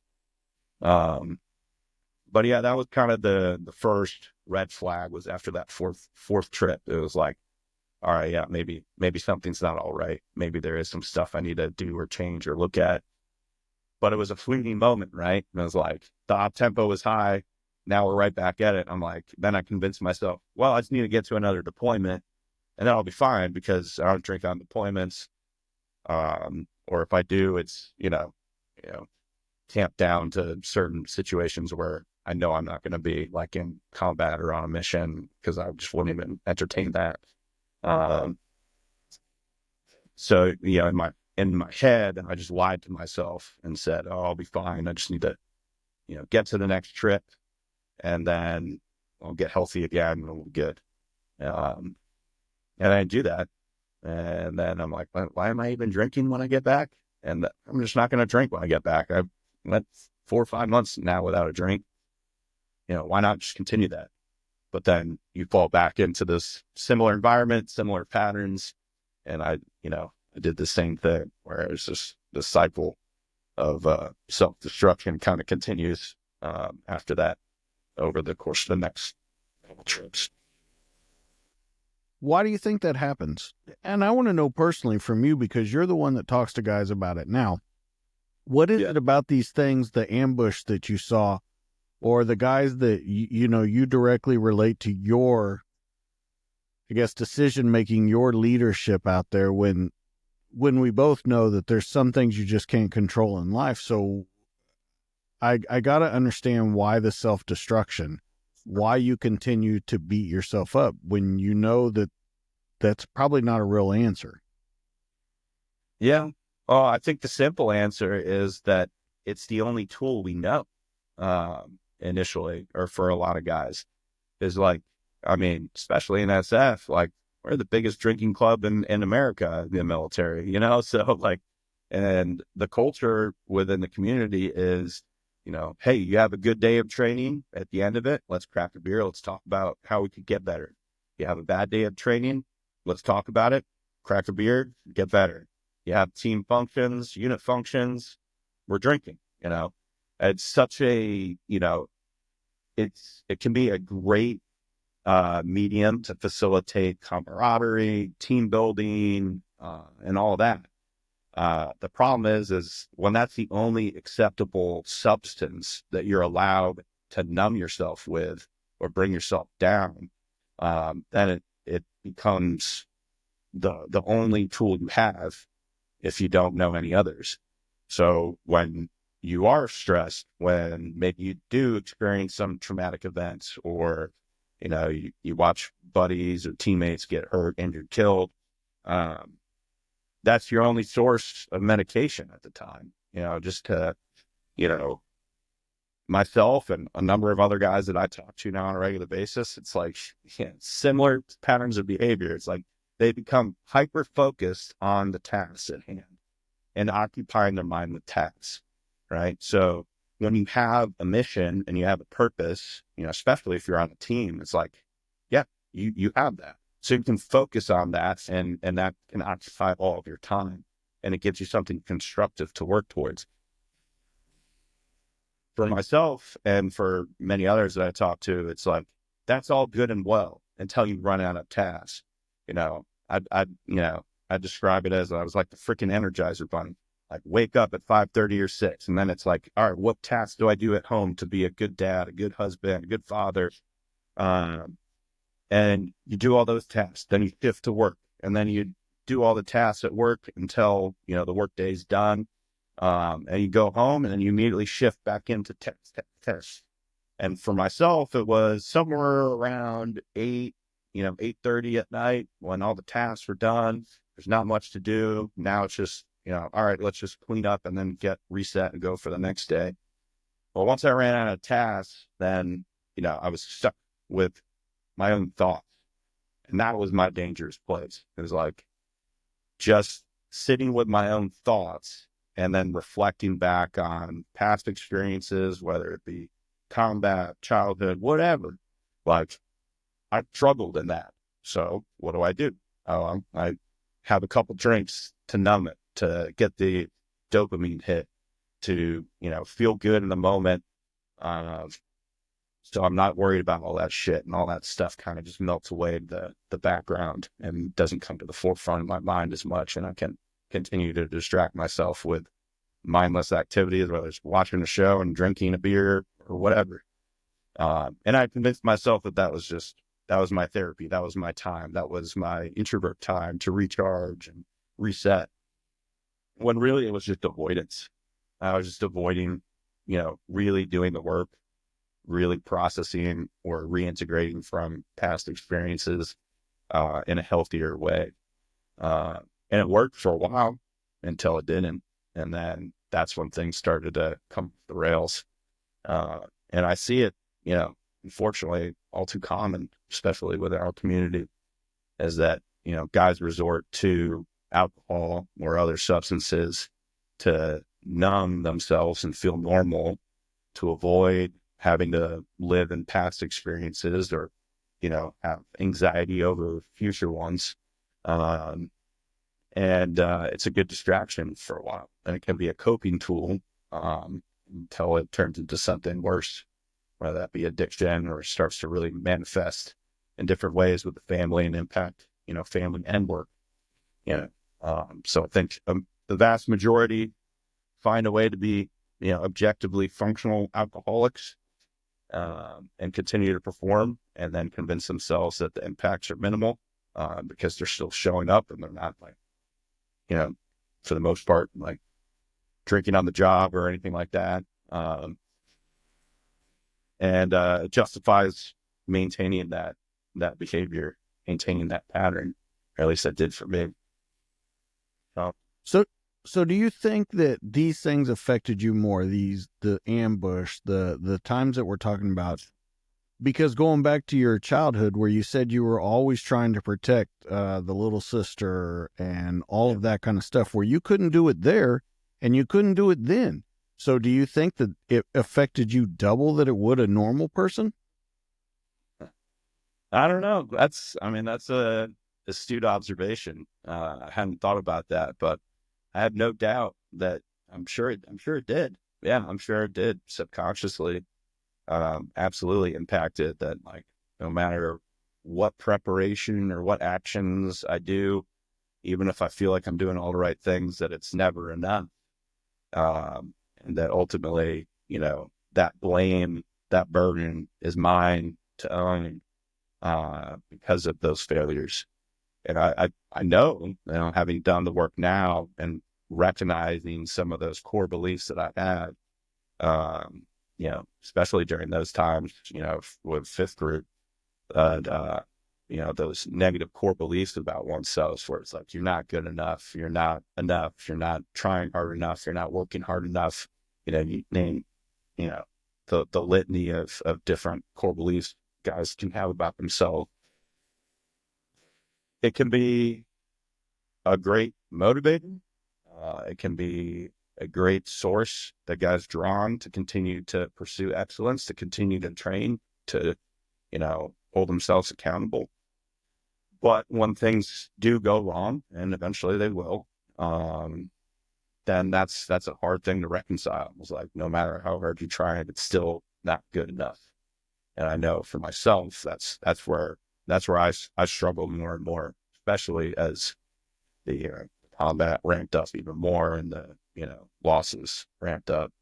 Uh, it became harder uh, to live with that version of myself. That, like, yeah, no matter what I do, it's not going to be enough, and my best efforts are not going to um, yield the success that I endeavor to have, and help enable across the unit, across the team.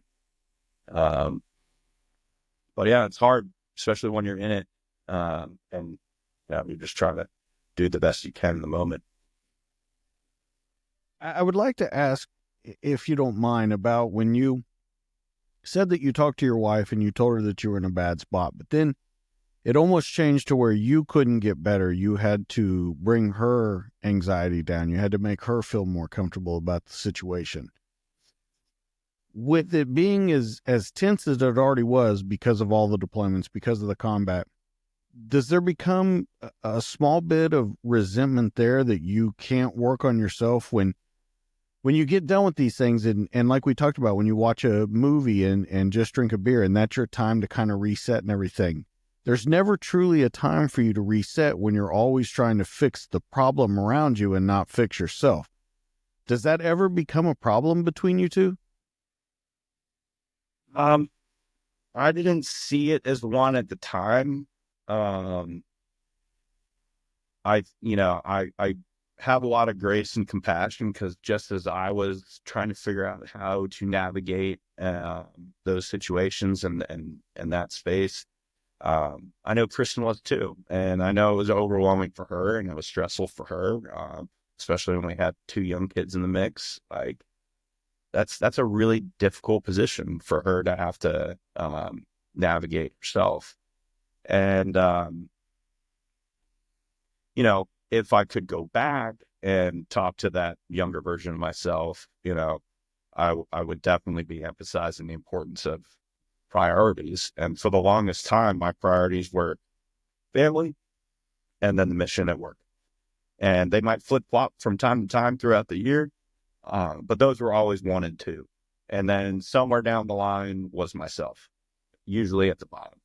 And if I got everything else done and I had time, then I would allocate it towards myself, or towards, trying to be better or grow or develop a stronger version of myself. And, yeah, knowing what I know now, I would have taken a completely different approach, in terms of my priorities and really focused on prioritizing myself, knowing that if I do that effectively, that I will be a better husband, I will be a better Green Beret, I will be a better leader, and I will be more capable to carry more load and handle more difficult situations as a result. But yeah, at the time, I didn't know that, I didn't see that, and it took some hard lessons to finally get to that point of realizing that lesson. Um, and there was internally, yeah, there might have been some periods where I had some resentment, but again, like I knew that Kristen she could have no idea about the extent, and like I wouldn't tell her, especially initially, on those, fourth and fifth trip in particular. I really did try to protect her from everything that I was doing, because I didn't want her to be more stressed out. I mean, there was, I think it was on that fourth trip when we went into Syria for the first time. Um, I had told her that we are still in Turkey and that we were just training people. Yeah. So, I forget, I think it came up on Twitter or something, but there was like a photo that got circulated on social media, that showed, my team, in the part of Syria. And Kristen saw it. And then there was another incident where we had like a blackout because somebody got hurt. Um, and I like called her just to tell her like, we're fine. Like, I'm okay. You're not going to hear from me for like 3 days until the blackout's over and families get notified. Um, but it was moments like that where, you know, her reality kind of got imploded a little bit. And despite my best efforts of trying to protect her, um, from her, stress and anxiety of what could happen or what was going on with me, um, we couldn't ultimately prevent it. But it's, while I didn't want to tell her about everything at the time that I was going through or what the experiences were in an effort to protect her. Um, I did have internally, some of that resentment where I'm like, she has no idea. Like she had no idea what's going on. And partly that's my own fault because I'm trying to protect her from it. Um, but another part of me is like, if she just had a clue as to what I'm going through, then she might have a little bit more compassion or understanding, or give me a little bit more grace, because there were times where I'd come home from a deployment and she'd be like, glad you're here. You're on duty. Like, here's a kit. Like, I've been doing this for 5 months now with no help. Now it's your turn to step up. Um, and I don't blame her, you know. Over time, we learned how to do it more effectively, and we learned how it, like, all right, yeah, like expectations of me, give me a little time and space to kind of reset before fully reintegrating into the family. And so we got better at that with more reps. I think by the sixth trip, we kind of had it figured out, and we're like, all right, now we know what to expect. Like, here's what works, and here's how we don't build resentment for one another, and here's how we can communicate and move through these things. But it was a lot of failure-based learning, a lot of trial and error, and realizing what doesn't work, before we kind of got to that point where things were a little smoother. Now, we've talked about how you dealt with everything, how she dealt with everything, and I'd like to kind of get the third view on it. How did the military deal with all of this? Um, Man, things are so busy at fifth group at that time. Op tempo was so high. I think, we would joke about they call it the dwell time, the dwell ratio, or heads to beds.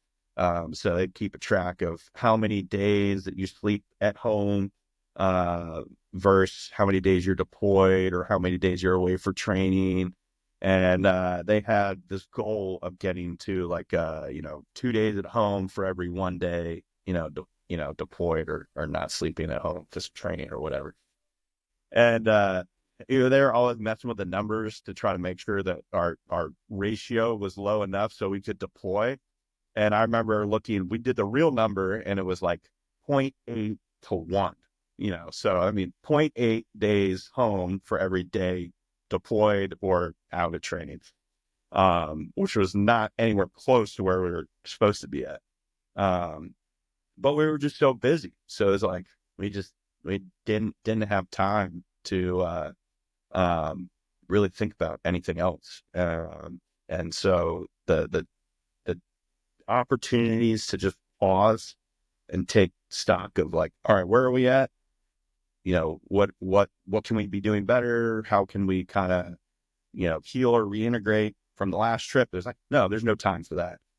So the military didn't, like, the culture at fifth group at the time was just go, just tempo's high. Like, this is what we do. This is what fifth group's known for. Like, we're hard charging, and the guys love that because it keeps them engaged, gives them a task, gives them purpose. And there is some truth beyond that.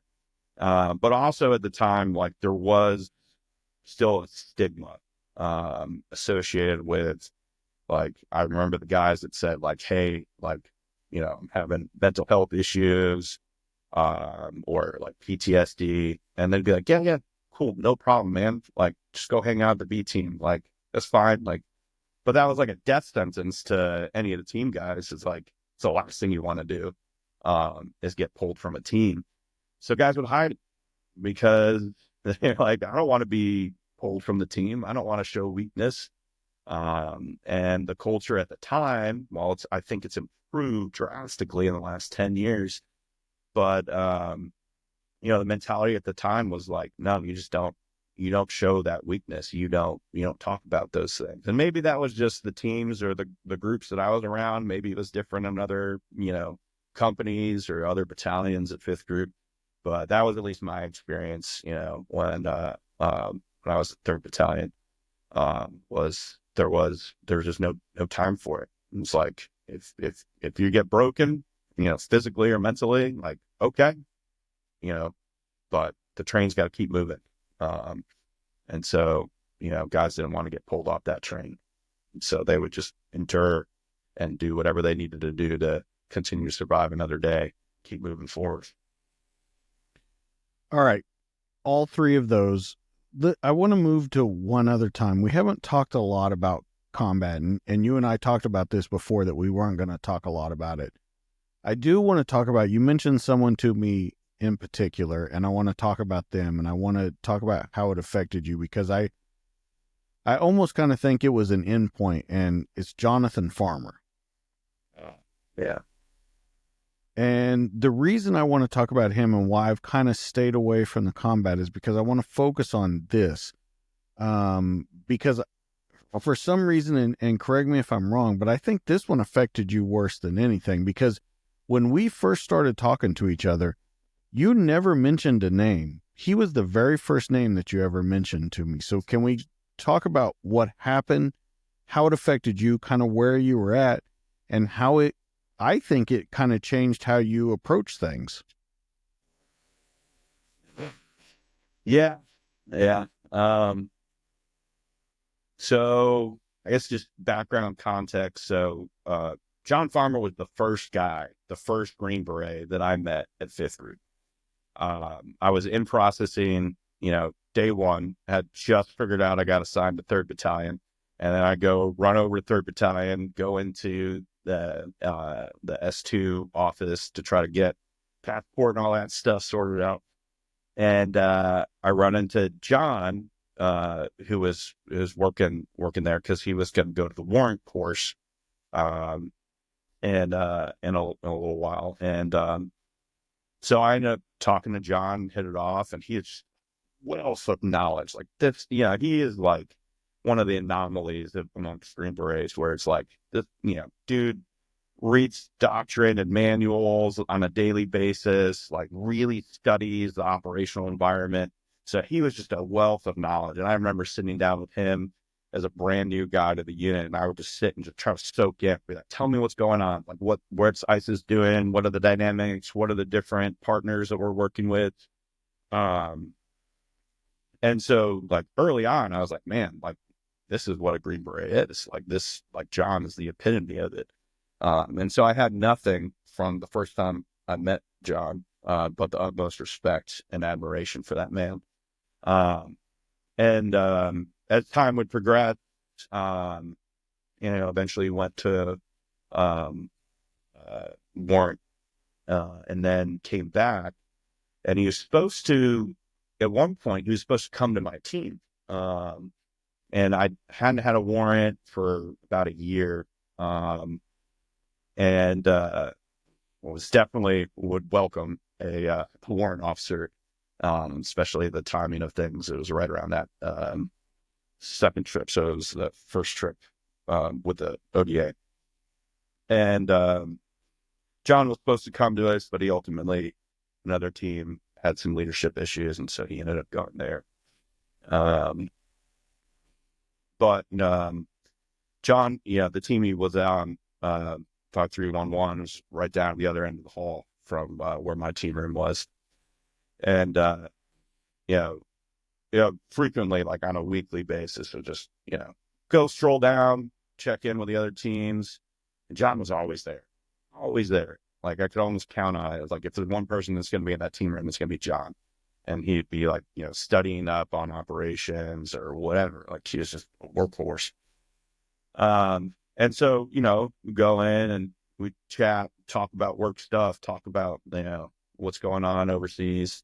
Um, and then we would just naturally flow into like, deep conversations about family, life, balancing work and life. And, just talk openly about, some of the struggles with, trying to find that balance between being a Green Beret, being a father, being a husband.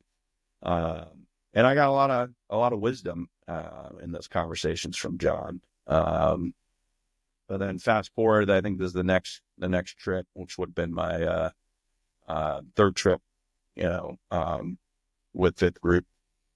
Or no, it would have been it would have been my last trip. It was the one that he ended up um, getting killed on. But yeah, I mean at that point I was as a company XO. I had just finished almost 3 years on the same ODA. I did 2 trips with them, but yeah, got moved over to Company XO, and we were in northeastern Syria for that one, in Kurdish territories, and most of the fighting was like kind of coming to a close. It was a lot of back clearance, more of an insurgency fight outside of the couple spots along the front lines where there were still like active, offensive operations going on. Um, but yeah, so, sometimes, especially if the company commander is out, then I would, assume the duties and responsibilities while he was, doing KLEs, key leader engagements, or uh, doing other meetings, uh, or whatnot. Um, and yeah, I mean, was it January of 2019? Um, that's his team went out um, to go meet with somebody and try to do some intelligence gathering without going into any of the particular details. Um, and yeah, that's when, as they're wrapping it up and about to load up in the vehicles and head back to base, a suicide bomber walked into the, circle of guys that were kind of doing the final coordinations before they hopped in the trucks. And it was just really, unlucky timing. And yeah, he detonated himself right in the middle of a group. Um, and everybody on the team except one person was injured or killed. Um, but that one was tough. That one was tough. One, because I knew John, I saw his family. I watched, you know, his family, like, say goodbye to him at the airport. And his kids were just like, crying. They were losing it, um, saying goodbye to John, and as if it was going to be the last time. And turns out it was going to be the last time that they would see their dad. But yeah, that one hit home in a lot of ways. Um, because John is, and he still is to this day. He's like the, epitome of what a, Green Beret can be. Um, and how he carried himself both, on duty and off duty. Yeah, I have nothing but respect for that man and what he's able to do, and how he was able to balance being a amazing Green Beret, but then also a good father and a loving husband to Tabitha. Um, but yeah, that one is rough to say the least. Both because of the connection with John, uh, and also, can't help but think like, wow, what if he had come to our team? Would things have been different? Like, but again, it's uh, you know, pointless task to really let your mind go down those paths of like, what could have been different, because it is what it is now. Um, but I think what got me um, was watching, because there was footage of the suicide attempt, uh, and we all get spun up trying to do what we can to facilitate intel, and other units got involved that kind of took lead on going after the cell that, the suicide bomber cell, taking out anybody that was related to it. But I did watch uh, the, John die, dozens and dozens of times, in the effort to try to look through the video to see what stood out, what, who we might identify in the crowd, stuff like that. But uh, that was rough. It was rough to watch a friend get blown away over and over again.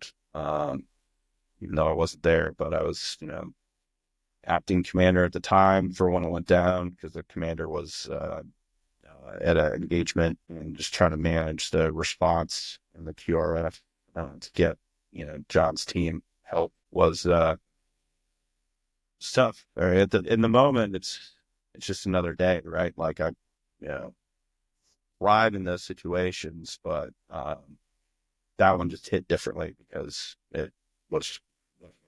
So I guess to kind of start wrapping the conversation up, how does that day change you, and how does it push you down this path that you're on now? Because like I said, I truly believe that that's part of the reason you do what you do now. Yeah, yeah, I'd say it's a pretty big part of it. you know, how it changed me. I think it was just the impact and seeing the impact that this work can have on family, and what it what it did, and the pain that Tabitha and her kids went through, even to this day, like, it's real, and it's a tragedy, and I feel nothing but love for that family. Um, but I also feel an immense amount of grief over the loss that they had to endure. Um, and there's other guys that I know that were either on that team or work closely with it, that I've talked to, that also struggled a lot um, after that incident. And there's feelings that you hear, like survivor's guilt, like, well, it should have been me, why him? You can't but hope, kind of go down that mental thought pathway. Uh, but then recognizing and realizing that, like, it can just shred you up from the inside. That's where it really started to unravel for myself. That was kind of like the, you know, um, straw that broke the camel's back. It was like, I didn't realize it at the time. It took me several years to kind of fully realize the impact that it was all having cumulatively. Because for so long, especially when op tempo is high, like, I can distract myself, I can avoid, I can focus on the next task, the next mission, the next training. Um, and that's kind of my outlet for relief, is to just stay hyper focused on those things. Um, but I see it pretty consistently now, especially with guys that I talk to, is once you step away from it, once you have a little pause, and it's different. 18 to, 24, 30 months, seems to be about the time from when guys step away from operations, or that higher op tempo, and they are no longer constantly having to focus on that next deployment, or they get a break from it, whether it be, professional schools, whatever, or they, SWIC tour. Um, then having that time, that's where all these things can start to bubble up. And all those things that, we did a great job of compartmentalizing and suppressing for years, and just stuffing down and avoiding really unpacking or processing, an effective way. Start to come to the surface in ways that, I didn't anticipate. Um, and, it was like a slow, downward trajectory, at first, and it goes in tandem with, drinking, or, whatever your other, coping mechanisms are. Uh, but yeah, it's, losing John was a tough one. Uh, and think the impact that it had, as far as how it impacted me to my core, and such a level, um, that I couldn't ignore it, um, anymore, despite my best efforts. And and with time, it just got worse. The harder I try to avoid it, the worse that the PTSD symptoms got. Like sleep, I just thought I just was a person who never needed to sleep. But then when I started to only sleep like 3, 4 hours a night, um, and then you know, uh, my health started to decline in other ways. And then, like, having anxiety for the first time, or at least manifesting as, tangible anxiety, in the form of like panic attacks, which is something I had never experienced even as a child, never. Um, but it was all, red flags for, like, hey, something's not right. Like, we're running in the red. and we better figure out what's going on here soon, or this is going to destroy you. Um, and even as I started to try to get help in like 2019, and manage some of the PTSD symptoms that were just like getting ratcheted up. And, I do my best to, you know, uh, mitigate them, suppress them, and not let them impact work or home. Uh, but over time, it just got worse and worse. And then by the time I was wrapping up, I did 3 years at third group. Um, you know, um, yeah, it was 3 years in third group from 2020 to 2023-ish. Two different commands during that time at Battalion XO. And trying to balance still performing at work and doing the job the way that I know needed to be done, and show up and support the guys the way that I know that they needed to be supported, became more challenging. But John was one of the few guys, a handful of guys at fifth group that was the reason I even stayed in. Because I had it in my mind after I was done with my ODA time. It's going to get out as a captain, hang it up, and then, go get, my MBA and then start another career, in business. But when some of the guys at fifth group got word, there was a handful of them that pulled me aside. John was one of them. And John, at one point, said, he's like, hey, man, like, you've seen what it's like to go to combat, not have the best leaders in certain positions, and what that impact has on the guys. And so he's like, he asked, he's like, I think you should stick around and at least do company command, at least serve in that capacity. Because he's like, I know you can serve that way. I think you would be, huge value added to the organization, and the guys would benefit from it. And it was that conversation with John and then, some other senior NCOs that ultimately convinced me. I'm like, all right, yeah, all right, I'll do it. Do company command, and then that's it. I'm hanging it up after that. Uh, so part of the reason why I stayed in was that promise I had made to John, was to, deploy and lead guys on another, deployment as a company commander. And the stars were aligned at third group where I was going to do that. I immediately went into company command. Originally, we were going to go back to Syria. So I'm like, perfect. I know this area. I've been there since the beginning, since we've been, starting operations there. Yeah. Mission ended up changing, but out of the three companies, our company ended up getting selected to take the one, mission or deployment. And the other two companies had like training missions and whatnot. Um, but then, yeah, 3 weeks before I was set to deploy with the company and do a second year in company command, that's when I woke up and I had my first injury, ailment, I guess you could say, where I woke up, almost blind in one eye. Uh, and docs couldn't figure out what was going on.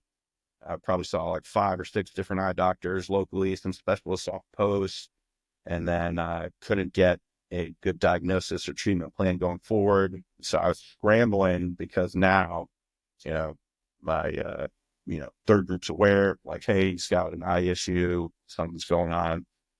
So now they're looking to replace me. And I'm scrambling to try to convince them that, like, nope, I got a plan. It's okay. I'm just going to take this medicine. Everything will be fine. Like, I'm good to go. But then they made the call, and I don't blame them. Right before the deployment, they pulled me, moved me to Battalion XO so I could do that job and, be the rear beat commander while the battalion leadership and the company got deployed forward. Um, but that was like the biggest kick to the nuts I had in my entire military career because, for me, it was, uh, I was, you know, I took it as I was failing John and I was failing the guys by not being able to deploy with them on that one. And I also really needed it for myself. Like I needed to deploy again. Um, One to like get healthier because usually on deployments I'm pretty healthy and on it.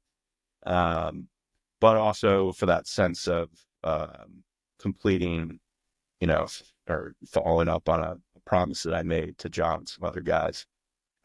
So not being able to do that, a lot. Um, and yeah, it almost immediately sent me into, a bad mental headspace and then just ratcheted it up. Um, the PTSD issues that I was dealing with at the time. And then having to be on a super high dose of prednisone for a year to eventually get about 95% of my vision back, came with its own set of, uh, you know, uh, awful side effects. And sleep was even worse. It's like you can never turn it off, especially on that level of steroids. Um, yeah, and so from there, I just kind of that was like the beginning of my decline that then continued for the next 2 years while I was at third group. And like objectively, like I was doing well, I was performing well at work and keeping it together, but secretly I was sucking. I was struggling bad, and I was got to the point where you know what had initially when I was in command that first year had started out as me trying to educate myself on how I could assist guys better because I've had guys like senior guys, E8s, um, senior E7s that come and they would share some of the struggles that they were going through, um, from like PTSD and some other symptoms that they were dealing with. And at the time, my like go-to was, okay, are you talking EBH? Have you got a drinking problem? Have you like talked to Sub C? Or try to give them some resources. I can talk to the Care Coalition. And then if there were specific needs, I could help them out. With some of the benevolent organizations that we have um, access to.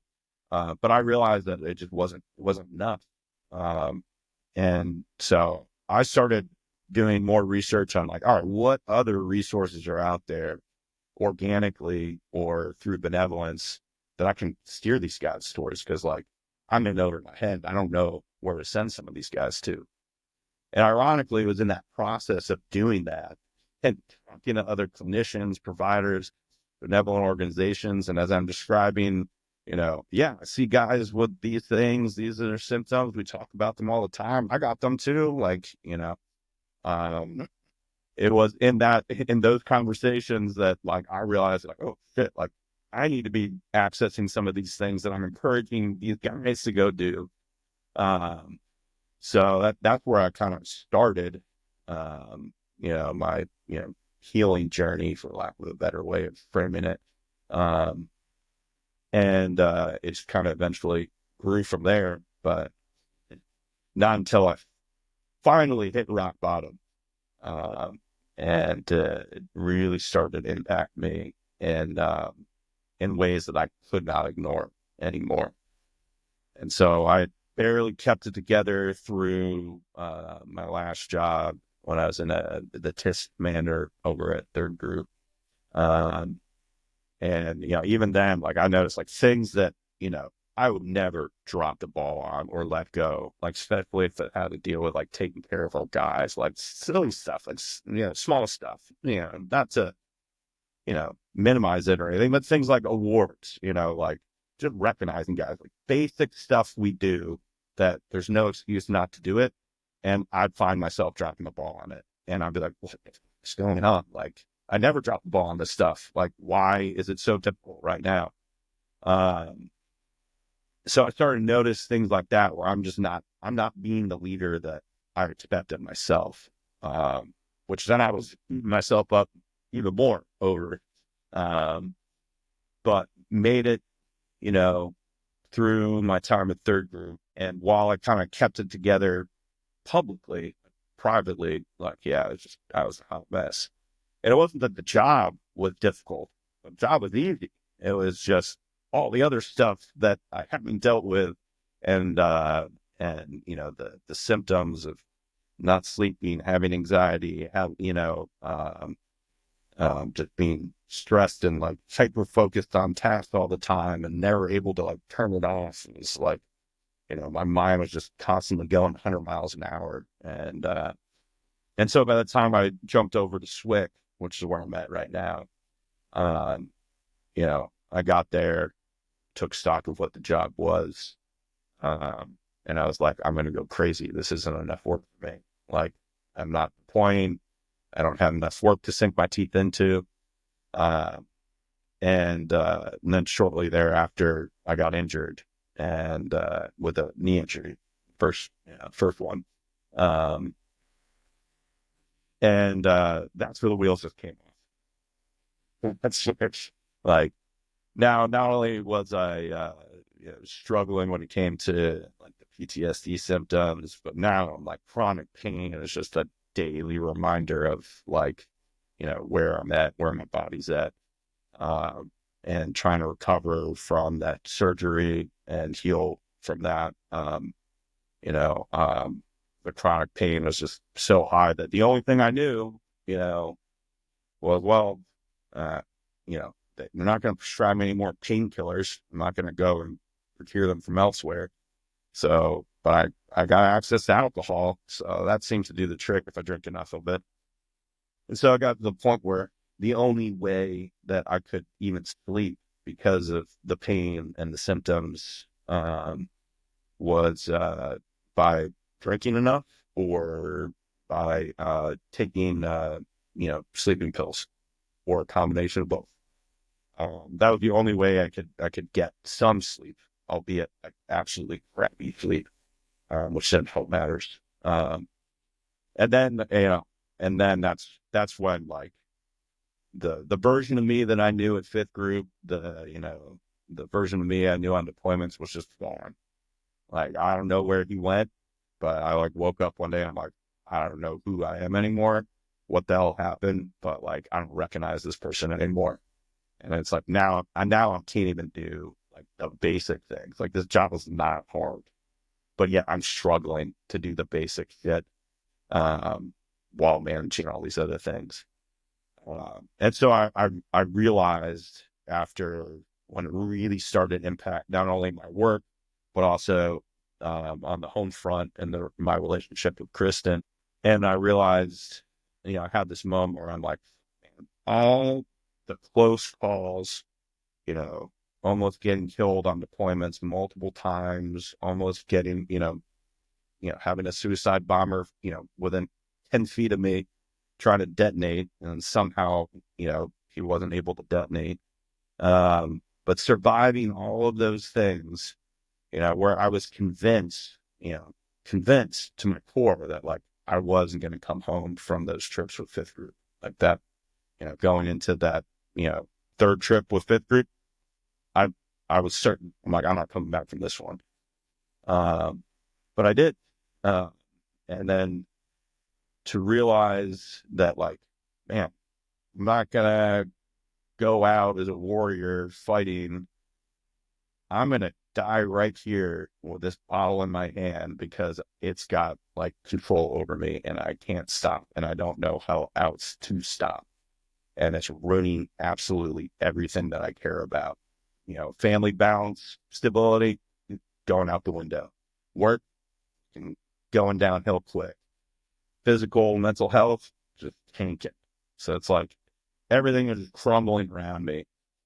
Um, and I realized, I'm like, man, the only way I can get through this is if I completely shift my priorities and I make myself the number one priority right now.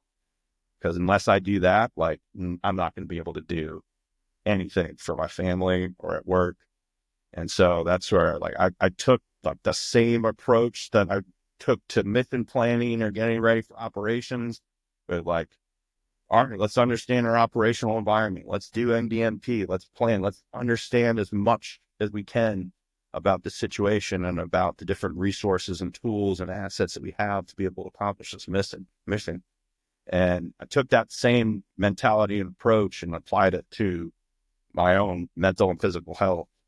And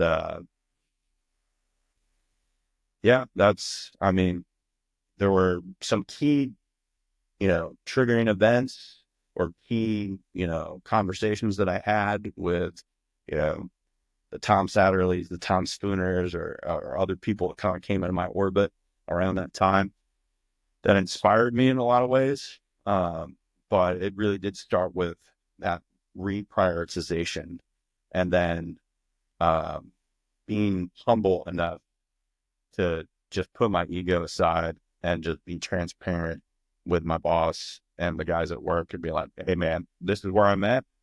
Here's what I think I need to do. Here's my plan. Can you support me? And thankfully, they were super supportive. Um, well, almost everybody was, but uh, they're super supportive of pursuing that and reprioritizing that so I could get better.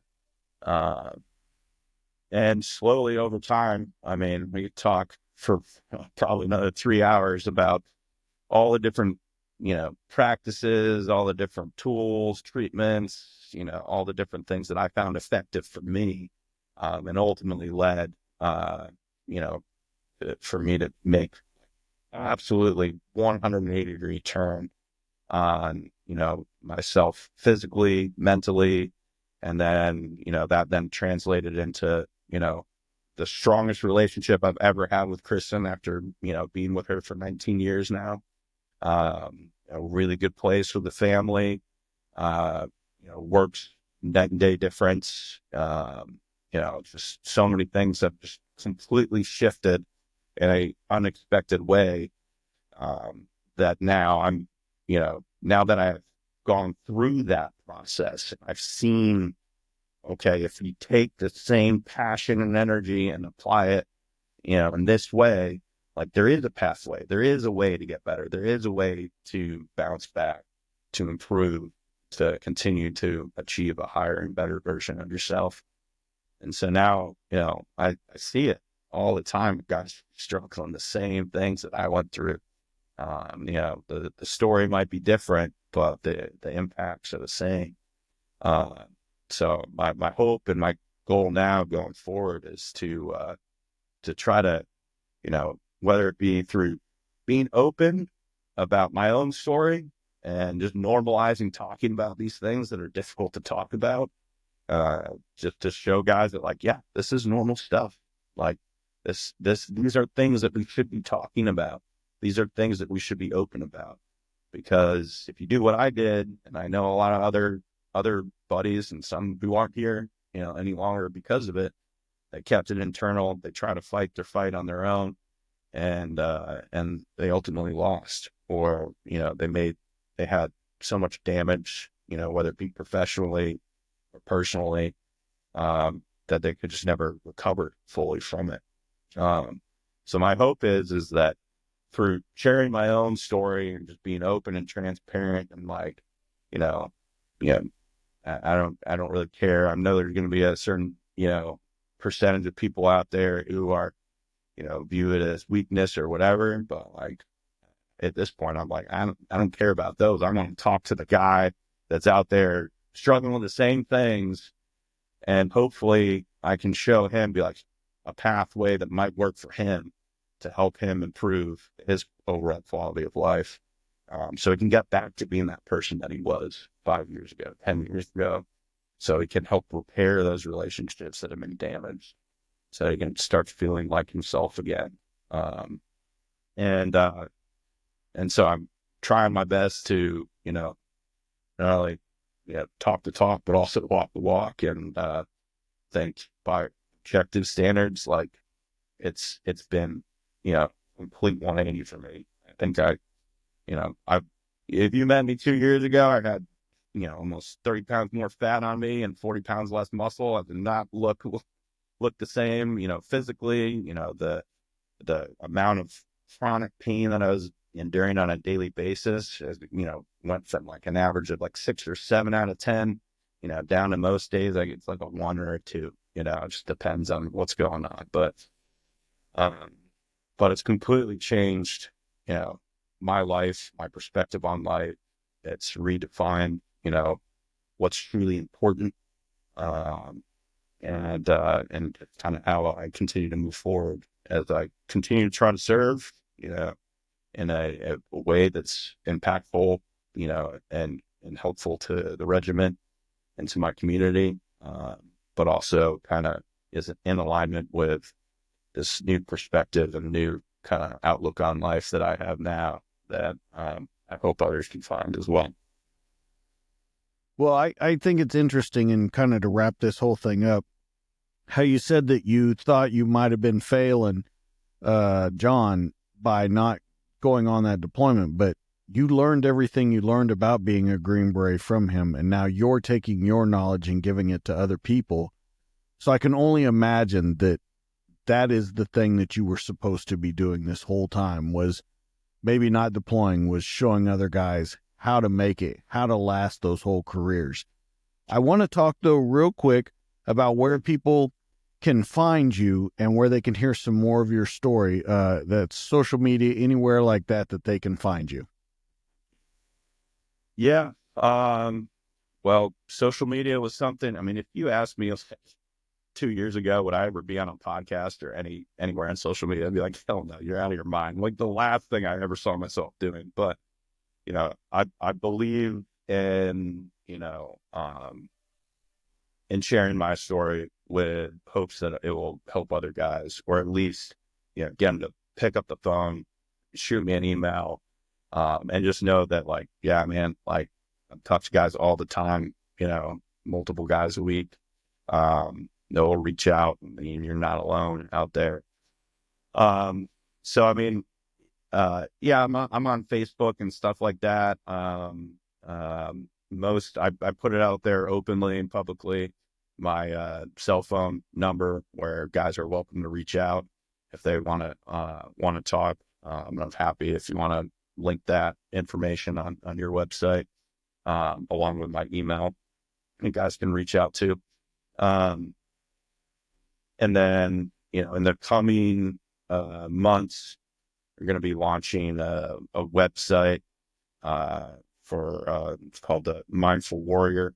And the goal of that is to just be at least a starting point where, if you're like me and you're like, I don't even know where to begin. How do I tackle this? If I got like TBI, PTSD, I got other, physical ailments, mental health issues, it's overwhelming, especially if you're hurting. So it's like, where to even start, is problematic for a lot of guys and can be overwhelming in its own right.